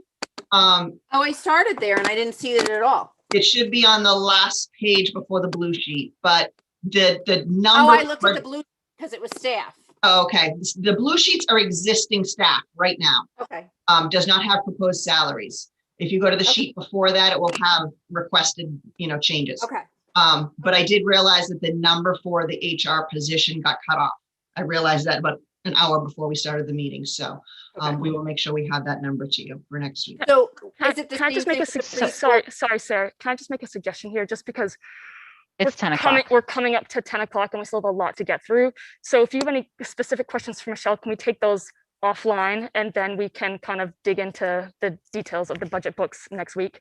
Just so I'll reach out to Michelle tomorrow. That's fine. Okay, thank you. Yeah, because we and truly, not to silence a budget conversation, but we're doing hours of deep dive on this next week. So I think that there's going to be ample opportunity for, and I know, Sarah, you had this a couple hours before we did, just because of we got it when John walked into the meeting. So we're literally just opening these for the first time. All right. Thank you very much, Michelle. These look even better than last year, if we thought that was possible. Thanks, Michelle. Yeah. Wow, Michelle. They're getting there. They're getting there. Someday they'll meet my my level of expertise here, but not yet. All right. Thank you. All right. Thanks. So that moves us to the much anticipated school name discussion. So I have thought about this quite a bit. So I know that John has some information to share with us. So I'm going to let him do that, because our teachers have been very busy with the students over the past 2 weeks. So we have some information from them.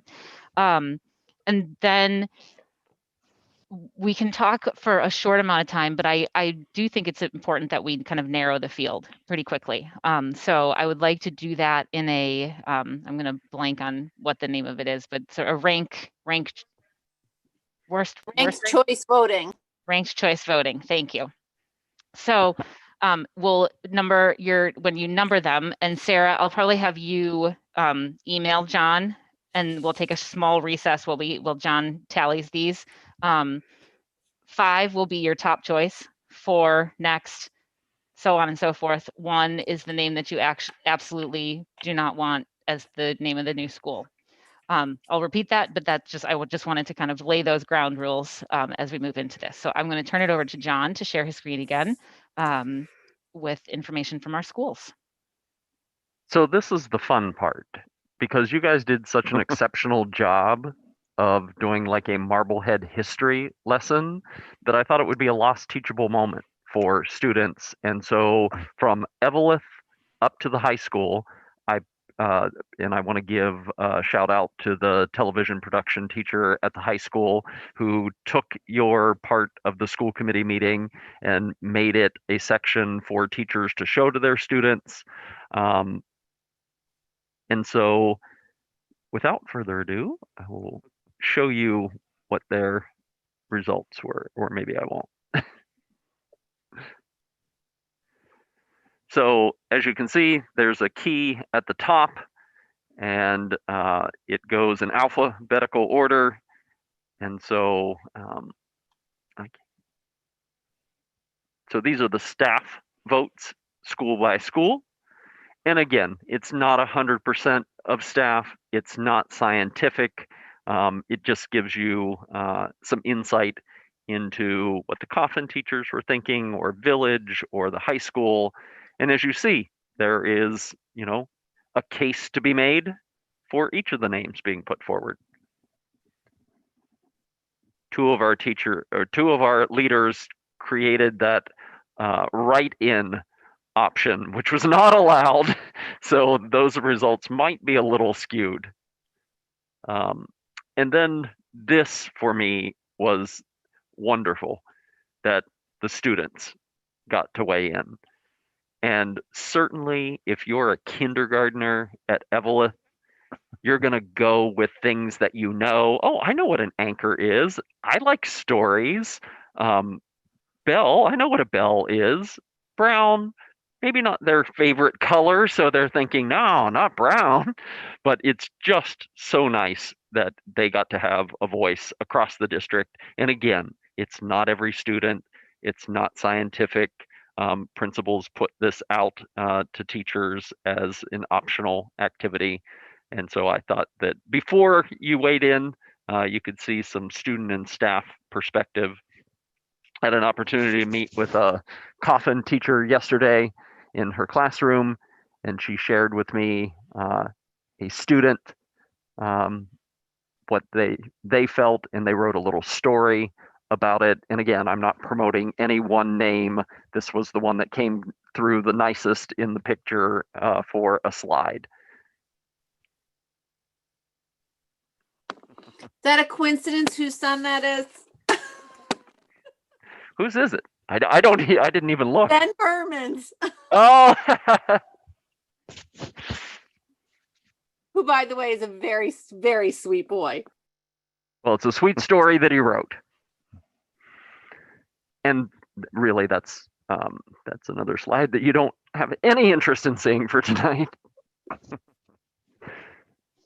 So I'll stop sharing my screen. And thank you very much. And and thank you to all the teachers and the principals that allowed this to happen, because I think last week or 2 weeks ago when we put this forward and sort of talked about our names, it was just a really positive moment within the committee. And so this kind of brings it back to that, and that this is a huge responsibility, but also a really fun thing to be able to do. I'm so thankful to have the student input. Like I said last time, like they're the voice that we don't get to hear from. They're not writing, especially the little ones. They're not writing us emails or coming to public comments. So thank you for doing that. Yeah. All right. So I'll kick off because I do think, kind of as I just said, that it was really fun to see from the students and the staff. I do think part of this took a little bit of a turn online over the past 2 weeks. And so I feel like I'd be remiss, particularly as the chair, to not point out that some of the Facebook piece and sort of the campaigning for some of the names, I really truly don't care if my name gets chosen. So I'm not offended about that my name wasn't one of the popular ones. But I just wonder what the results would have been if each name had a website devoted to it, and that if kind of each of us had gotten onto Facebook and sort of campaigned for our name. But that wasn't the case. And so, I know I kind of flashed my little ticker tape thing that I did earlier today. But the results are substantial, and they can't not be taken into account for sure. But I don't know. There's just I also think they can't be taken at face value. And for me, that's a shame. So. I just want to make it clear that Emily had not, even though it was Emily's name, Emily had nothing whatsoever. I don't want it to sound like Emily got herself a website and Sarah Gold forgot to do it for story or whatever. Like that is not what happened here. Yeah. Thank you. I was going to make a comment about that. Sorry, Em. No, that's okay. That was all done outside of this district administration, school committee, everybody, just to make that very clear. Can I just make a point of clarification on the process that we've gone through too, just for people who might be chiming in the first place? Is that, this all started about a year ago when Sarah and Jen Schaffner put out boxes for suggestions all throughout the town. I think we had them out for like a month or so, and within schools and within the the community center and places of business, for the community to submit suggestions for naming the school. That is where this list came from. And then as a school committee, we took our time, admittedly, but narrowed that down. So all these names were submitted from the community. None of us kind of came up with our own names. These were all community-based suggestions. And then once we've narrowed it down, we've gone out to the community and asked for feedback in a number of different forms, through email, through phone calls. The email was to all the school committee members and the superintendent, and also through public comment, which, we had 200 plus people come to public comment today. We've got a number of, I think, Sarah, you said close to 250 people who've emailed us with their feedback. So this was a community effort to get to this name. This is not the school committee, coming up with our own separate names that we might like. These were all based on community suggestions. And then we've just narrowed it down for additional feedback. Yeah.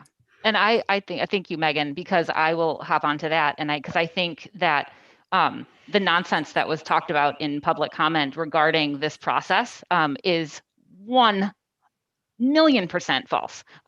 We have a policy within our district that we are tasked with naming schools and places within schools if we choose to do so.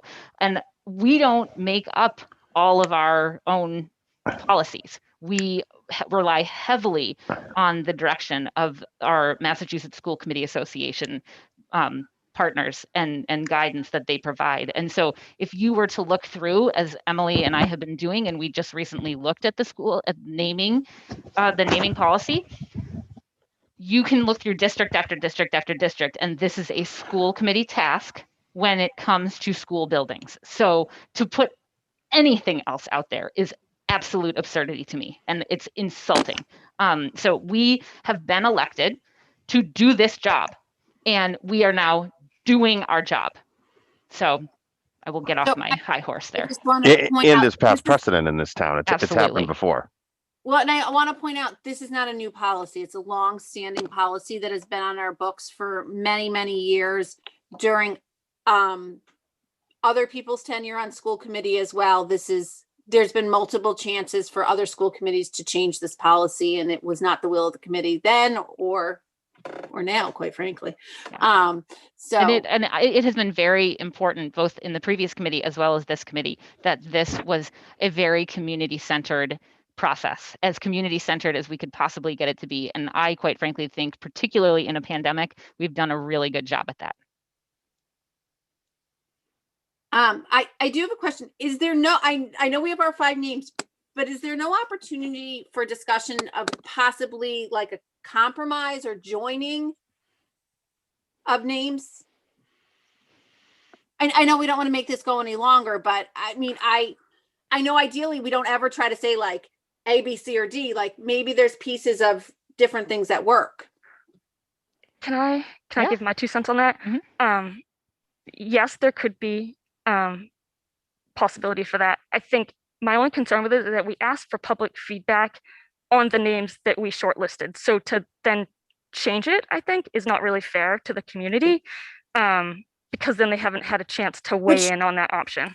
Understandable, but I actually, my suggestion came from a bunch of suggestions from the public, and I was like, oh gosh, why did we not kind of think of that? So I was just kind of trying to incorporate that public feedback. Yeah. And I can appreciate that. And if it's the will of the committee, we can look at that. I would say I don't have a lot of appetite for it. But again, if it's the will of the committee. I'm not muted. I'd just like to say, Sarah, on that too, I've thought about that a lot and even talked about it in the prior year. but it was not one of the names that I put forward or anybody else put forward. But I'd like to suggest that I think there may be the potential here for this to be clearly it's been an educational moment, as Dr. Bucky just said. It's a missed opportunity if we didn't talk about this with students, and I think whatever the vote ends up being, take for instance the Glover School. There's a little history as you're walking into the school about General Glover, and I think we may have an opportunity as a district to recognize all the people on this list. I'm not saying we can't incorporate an anchor somehow, but Anchor's the only person that's not on the list, but that there might be a way that we could appropriately memorialize and recognize these people's names as part of the new school project that could be educational and also historically important for the town. No, I agree. And I would actually suggest that we add Lizzie Coffin to that list, even though it's not one of our names, but that we add that in. Nope. Yeah, Maybe- absolutely. I agree. Maybe there's an anchor as the decal on the top or something. I think that's a great suggestion. I think a massive anchor right at the entrance of the school would be a great idea. How do you know it's not going to be the anchor school? I mean, it might be, and it'd still be fitting to have a massive anchor at the front. We do have the architect looking to procure an anchor, and we're going to try and find out what that All might right, take. I like it. Thank you. Thank you. Let's say this has been really great for getting the conversation started, though. A conversation that's long overdue in our community. And I think we all can agree on that. And I think no matter what the name is, we really need to make a commitment in this town through our curriculum, through, maybe increasing our co-participation, looking at things like school choice and what impact that has. But I think that no matter what the name is, it can't be just a name, whatever it is. That a name is absolutely, to be perfectly honest, nothing more than a token and meaningless if there's not work that goes with it. And whether the name is the Brown School or Anchor or anything else, that we have heard the community loud and clear, and really the work needs to be done. The work will be done. I have a few ideas myself. I'm sure a lot of people do. But I think it's a really important discussion that can't end now. And no matter how this vote fleshes out, the only guarantee of this discussion and vote is that more needs to come out of this. And I think I can say you have a commitment from me on that. I think not to hijack this meeting in any way, but Sarah, absolutely. I think I'm not going to speak for anyone else, but I'm sure we all agree with that. And I think it's actually the perfect time, since we're about to revisit our strategic plan. Like, this should be part of our strategic plan. We should be looking at cultural diversity, cultural sensitivity, and the teachings we do across the board, the books we read, the history we, teach, the examples we use in some of our classes. So 100%, like, this is the time to get on it. Emily? So I'm just going to give, Megan teed me up for what I'm going to say. So as district leaders, we have the opportunity to make real change. And by naming the school the Lucretia and Joseph Brown Elementary, we can bring our district one step further on our journey to a more inclusive community. We have to think of what type of education we want to give to our students. With this name, we open a door for an educational program that puts front and center the topics of equality and diversity. We want to set our students up to be critical thinkers who know how to navigate through the modern world. Our children should know how to understand different communities, cultures, and see others as equal. They have to learn an inclusive and collective history because we all carry a part of the story. And we must start with our youngest learners and teach them that here in Marblehead, everyone has a voice and our community is welcoming to everyone. By choosing the name the Lucretia and Joseph Brown Elementary, we solidify our commitment for change. So I will step back because I know I'm Thanks, Emily. passionate about this. You're I welcome. also think it deserves to be noted too that as John mentioned as he was updating us on his goals earlier today, that one of his goals is diversity, and in everything that means. So we've got like Megan said, we've got these fantastic opportunities for growth here and a desire on multiple levels to do that work. So I think, again, regardless of what name we end up going with, it's been very highlighted that this is a direction that is important. Sorry. No, this is just so everybody knows out there that our district is doing stuff. As soon as John got on, he put us in the diversity or equity audit through Metco. He put us a professional development program. The students are working with other students to teach them an inclusive history. Teachers want to teach their students about this. And now that it's kind of come up, they're starting to. So we just, like you said, we have to make this commitment, however we do it. I mean, the name aside, that we're doing it, but we need to do more. And we need to kind of, take what's already been started and run with it and really, do great things. So. Embed it within our fabric, isn't that the saying? I like that. All right, so does anybody have any last plug for their name? And then I will call for us to do our ranked vote. Well, since we're narrowing down to 2, I mean, I'm going to plug Anchor, but just because I think it's a symbol of our past, our present, and the foundation that we want to build our future on. And it kind of does that for a new school community. So, above and beyond what I said last week, but I think one of the people, one of the community members who emailed us, you said, this is the children and the educators in our school are going to be our anchor for the community. And so it's a good symbolization of that. But there's my plug. And I'll make a plug. I chose Bell because I think it's so important also to acknowledge that we took over a community. We took their community over and their neighborhood over for 2 years. We got several emails from people from that community saying that they've called themselves the Bell community. It's been their identity. And they felt strongly that they wanted to keep that.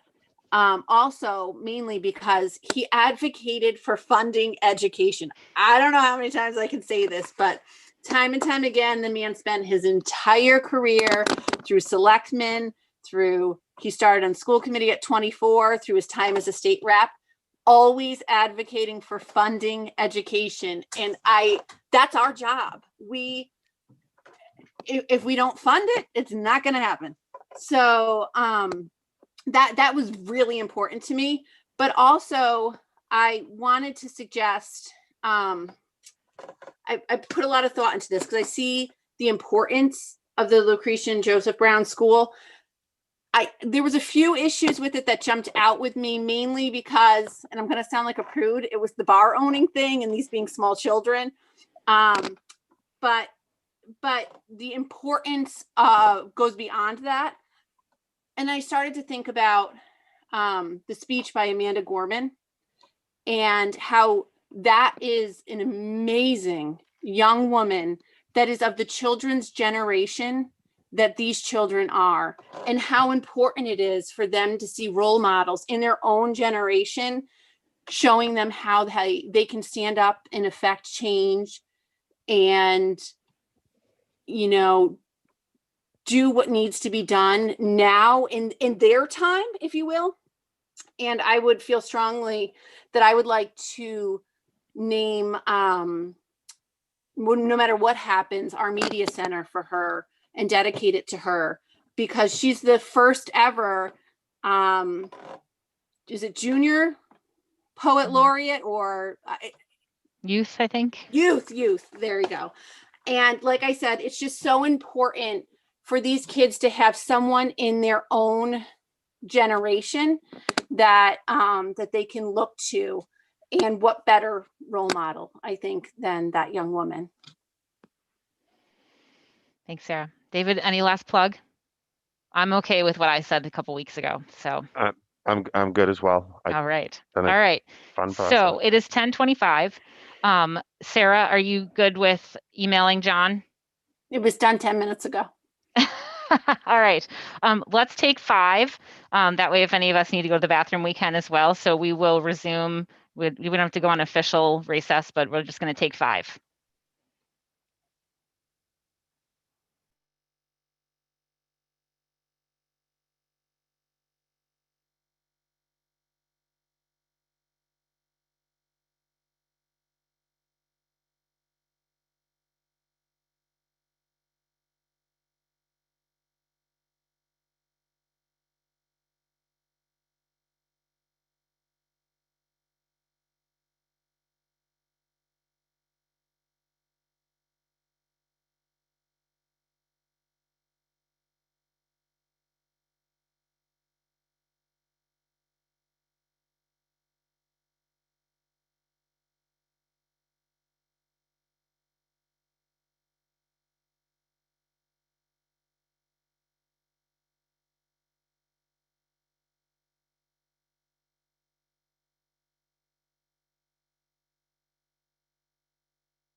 Sarah?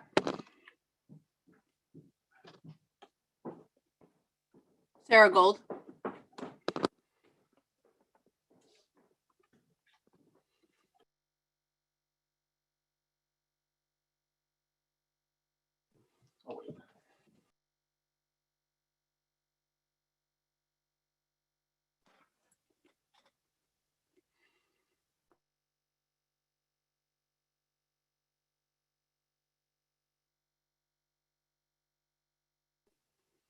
Sarah?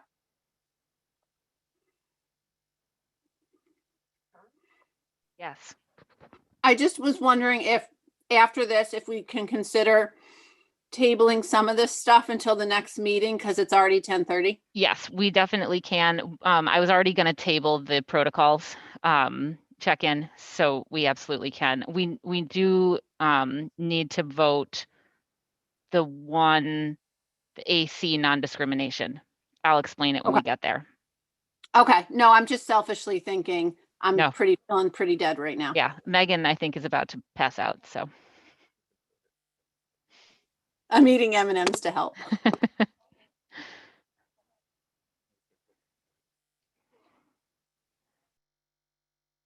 All right, Megan needs 1 more minute.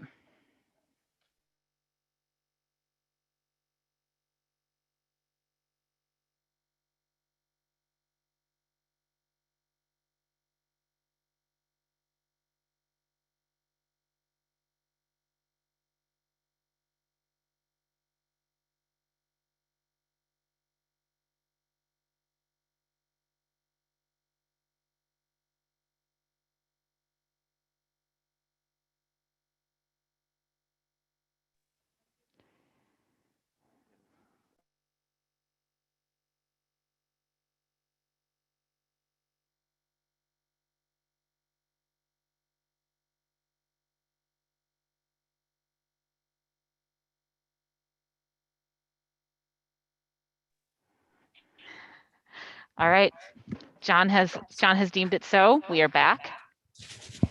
And John has the results. So how I'm thinking that this goes is that John will let us know the top 2 that came, and then we will have a discussion around those top 2 and eventually arrive upon a motion to name the school one of those 2. John? Is that the will of the committee? Is everybody okay with that? Top 2? Go for it. Drum roll. Okay, in no particular order, the top 2, I'll go in alphabetical order, Anchor and Brown. All right. So there we are, Anchor and Brown. It's now down to 2.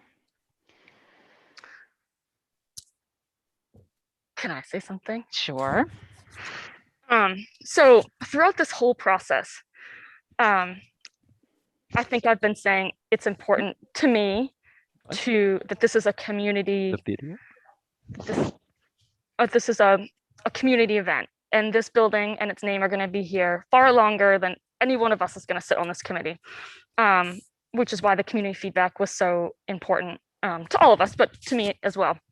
And I think quite clearly the community has spoken quite loudly, and that's what I asked for, and I think I'm going to support that, and I do support it. I think Emily's made some really valid points and really started the conversation for us, which is an important conversation to have, and now we've got to take action, and this would be the first step.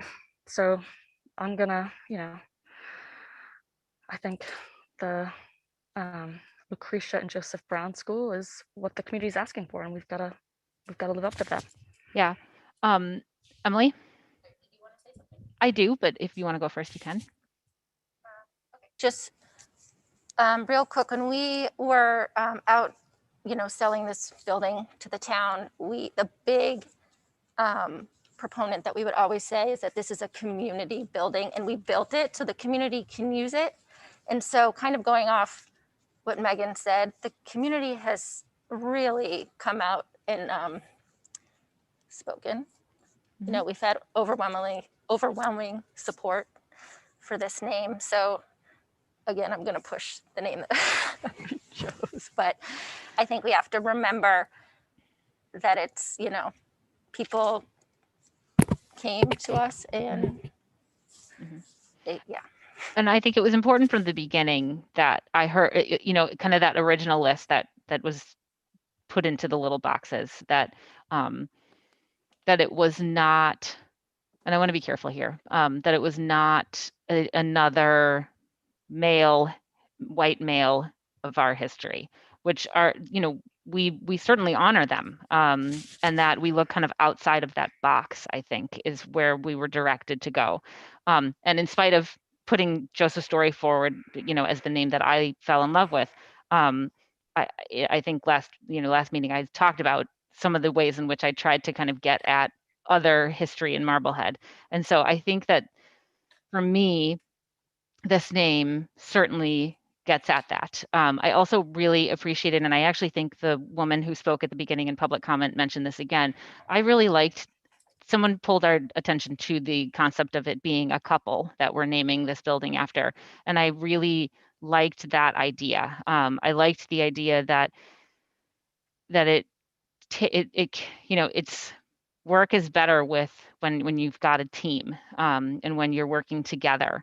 And so that sort of stuck out to me as I was reading through the emails. And I took very seriously the emails that we were getting as well about that we're not really ready for this, that this is sort of virtue signaling. And I think, we've spoken to that point about intentions within our curriculum, directions we would like this district to go. So I think that goes to that directly. But I also behind the scenes sort of took a step back and literally I went to a few trusted people in my life and asked the question, okay, so, where's the finish line then for us? If it's not now, when is it? And, obviously school naming opportunities don't come up very often. So that was sort of where I got stuck, as to why shouldn't we, if we're given this opportunity and this is where we want our district to be moving, why not now? Like it makes more sense, and that I don't want to be held back because we have work to do, because there's always going to be work to do, in my opinion, and I think that's an opinion that's supported elsewhere as well. So that really was where Brown rose to the top, in my thinking over the past 2 weeks. So that was a big concern for me, Sarah. That was a big holdback.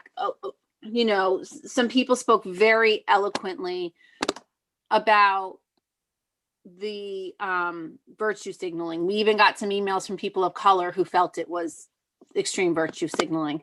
And I don't want to be the school committee that gets labeled as making an empty gesture and patting ourselves in the back for being enlightened and no follow through.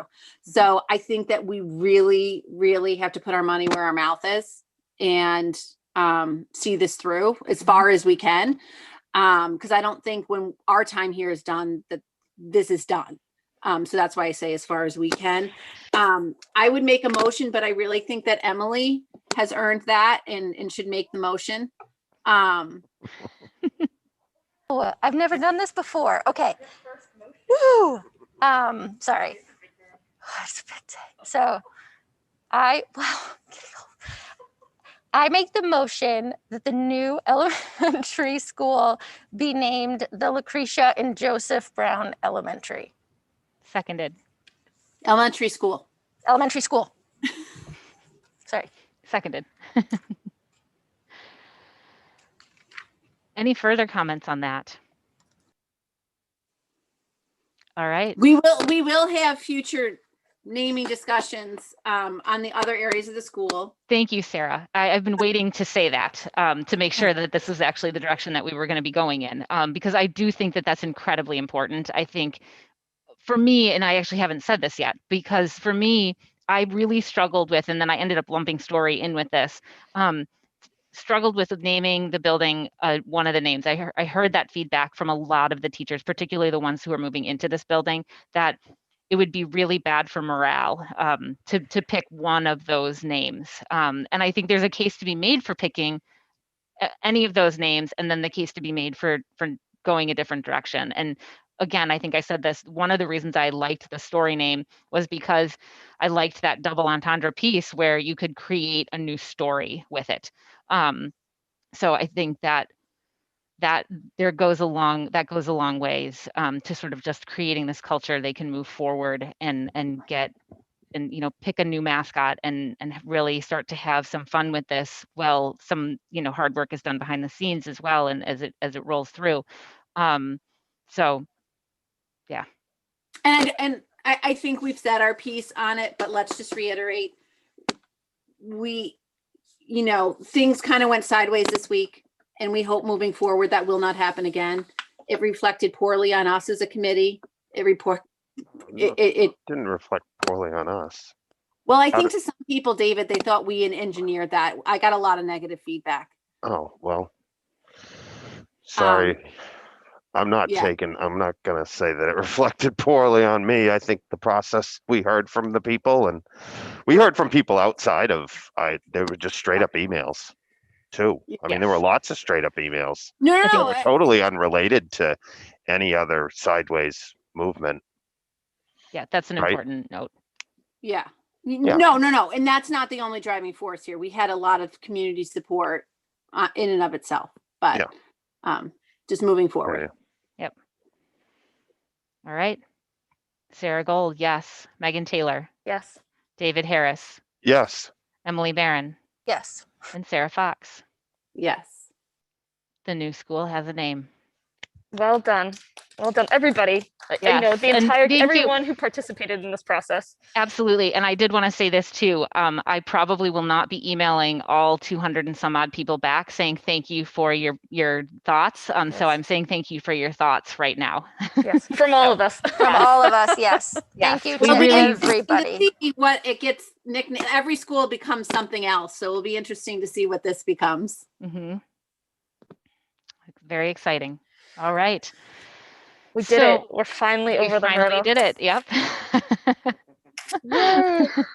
All right. All right. Moving Given on. the time, I think we are going to move to table some of the things on our for the rest of our agenda. There's some policy votes, only one of which is actually important. So the AC non-discrimination policy, we have not read through that one. This is I mean, we've done a lot of work on this one over the past year, but it's coming to us again because the district DESE had an audit on it, and we are missing the word homeless in that non-discrimination policy. And so what we're voting on tonight is to approve that the word homeless be added where DESE wants it to be added. So moved. Second. All right. Any questions on that? Okay. Sarah Gold, yes. Megan Taylor, Yes. David Harris, Yes. Emily Barron, Yes. and Sarah Fox. Yes. Okay, 5-0. Thanks, guys. We're going to table the protocols check-in to our next, our second school committee meeting, the full meeting, which is at the end after February break that will happen because we do have a couple of budget ones, as well as we may end up tossing one in there over February break, particularly with the pool testing and the plans for pushing further in person to be approved. I'm going to ask that we wait on any liaison and subcommittee updates, even though I don't think we have any. David, anything bigger than the school name for the budget or for the There's building nothing project? bigger than that tonight. We can wait till next week for school project updates. Great. Or you can drive by and see it for yourself. Can I just, sorry, just one little thing, just because it came up in the village SAC today, and I said I would bring it to the committee and to more importantly to the community for whoever's still listening. But there is going to be through Safe Routes to School, who've come out and done an audit, the first annual Crossing Guard Appreciation Day. So nominations are going to open on February 22nd, and I believe the deadline is March 24th. So we have some time to, for anyone to get some nominations in there. So I just wanted to let everybody know, because our crossing guards keep our children safe day in and day out, despite all the, New England weather that we see, and they do it with a smile on their face, and they know every kid's name and the parents' names. So I do just want to get a shout out to that. Can we get that information up on our page? Yeah, absolutely. So I'll send it on to Emily. Are we just nominating one, or are they all being appreciated? I think you can nominate whoever you want. That's So my. like, you could put every crossing guard in Marblehead. It's nominations and then the ones picked out. But I'll send you the information, and then it's all in there. So, and thank you to Gigi Breed for bringing that to our attention. Great. All right. Any new business? Okay, we did have one correspondence. It's in our packet. It is a letter from Katie Martin. There's also in our packet is the letter that the email that John returned to her. And she asked that this be put into correspondence, and I definitely need to speak to this. So over the last year and a half, the school committee has earned the trust and confidence of the voters of Marblehead. The open, transparent, and honestly communicated work we have engaged in has brought us to this point. The last election proved our community supports the majority views, positions, and efforts of the committee and elected a new representative to contribute to that. The continued baseless claims of alleged violations and false accusations distract from the committee's valuable time and hard work and have been roundly rejected in many ways at this point. To invest the committee's, the district's, and the community's time and resources in attacks like this lacks transparency and is wasteful. Our voters and our community deserve better. There needs to be transparency behind these kinds of continued efforts to undermine the productive work and collaboration of the committee and of the new administration and the will of the people. The committee takes open meeting violations very seriously and is tired of being bullied in session and out by Ms. Martin and her patently false accusations. Because of the seriousness of Ms. Martin's claims in her letter, we did contact our legal representatives, which cost the district money out of our operating budget. The reopening committee was recognized as a superintendent's advisory committee during the school committee's summer retreat this past July. The wellness and the safety committees are also superintendent advisory committees and are not subject to open meeting law. A quorum of the school committee for a subcommittee is 2. For anything else, it is 3. The reopening committee currently has 2 school committee members. School committee policy CE, administrative councils, cabinets, and committees states that the superintendent may establish such permanent or temporary councils, cabinets, and committees as he or she deems necessary for assuring staff participation in decision-making, for implementing policies and procedures, and for the improvement of the educational program. Functioning in an advisory capacity, all councils, cabinets, and committees created by the superintendent may make recommendations for submission to the school committee through the superintendent. Such groups will exercise no inherent authority. Authority for establishing policy remains with the school committee, and authority for implementing policy remains with the superintendent. The membership, composition, and responsibilities of administrative councils, cabinets, and committees will be defined by the superintendent and may be changed at his or her discretion. However, the school committee wishes to be kept informed of the establishment and the dissolution of these groups, as well as their membership and their purpose. The reopening committee fits within every letter of that policy. The school committee also passed policy EBC, Emergency Supplemental, which gives the superintendent additional decision-making abilities due to the COVID-19 pandemic. Dr. Bucky has been extremely respectful in the use of this policy and has regularly brought recommendations to the school committee when decisions of significant importance are being made, tonight being case in point to this. The reopening committee has made 0 policy decisions to date. Dr. Bucky brings topics of concern and interest to reopening meetings, and members give their thoughts. Ideas and concerns are shared.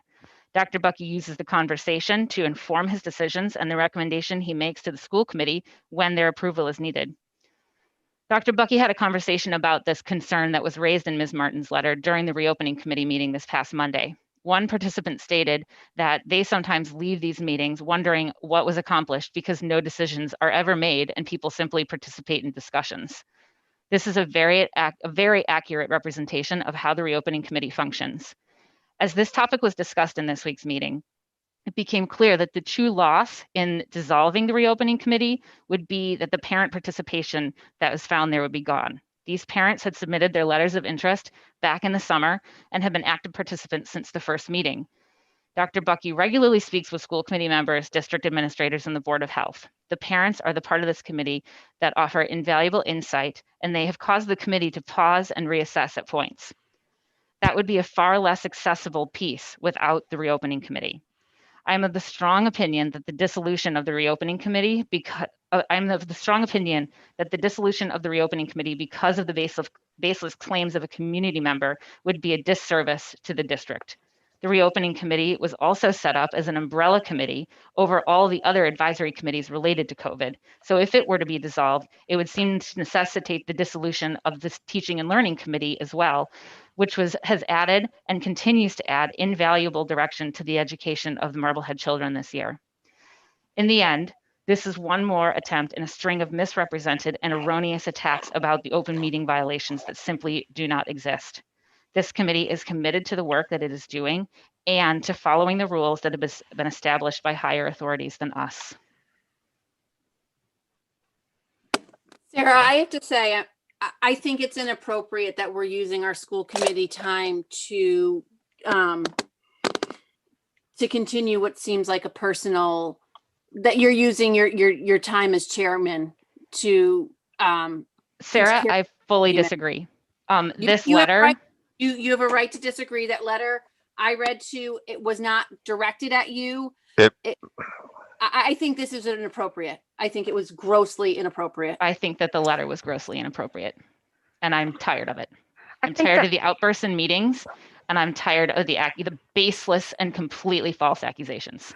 I do have to agree with the fact that the letter accused this committee of breaking open meeting law, which we have to take very seriously, and we do have to get legal advisement in that case, because if we are in violation of a law, we need to know that, and we need to know how to rectify it. Absolutely. So, which does come at a cost. But if we're going to be accused of, or even if someone's suggesting that we might be out of order, we have to follow that through. We have to, because we can't be, acting outside of the law, ever. I have to tell you, I'm not positive that at all times we're not breaking the open meeting law. Oh, boy. I mean, it's I wouldn't have gone down this path, but if we open the door, we're going through it at this point. We didn't open the door. It was asked to be put into correspondence, and I'm not going to not respond to that type of thing. That's fine, but I don't think that you're the only one that gets the sole ability to respond. Do you? Oh, actually, as chair, she does. The chair. She's the spokesperson for this committee as chair. And she's the spokesperson on things we voted on. We didn't vote on that statement, Megan. She doesn't get to speak for the committee. She gets to represent votes we've taken. Well, this was also given to us by the determination that our reopening committee is operating within the bounds of open meeting law was given to us by our legal representation. And the policies that were stated in here are straight from our district policy manual that we set. My issue is the way that you're handling it, which I feel your tone and I feel the way that you handle this lacks a sense of professionalism or decorum that would be fit for the chair. Well, I think that the tone of the email necessitated this. It was highly offensive. It was highly offensive to my work as chair. And as I said, if this were the first time around, I would probably not have caused this type of a reaction, but it is continued.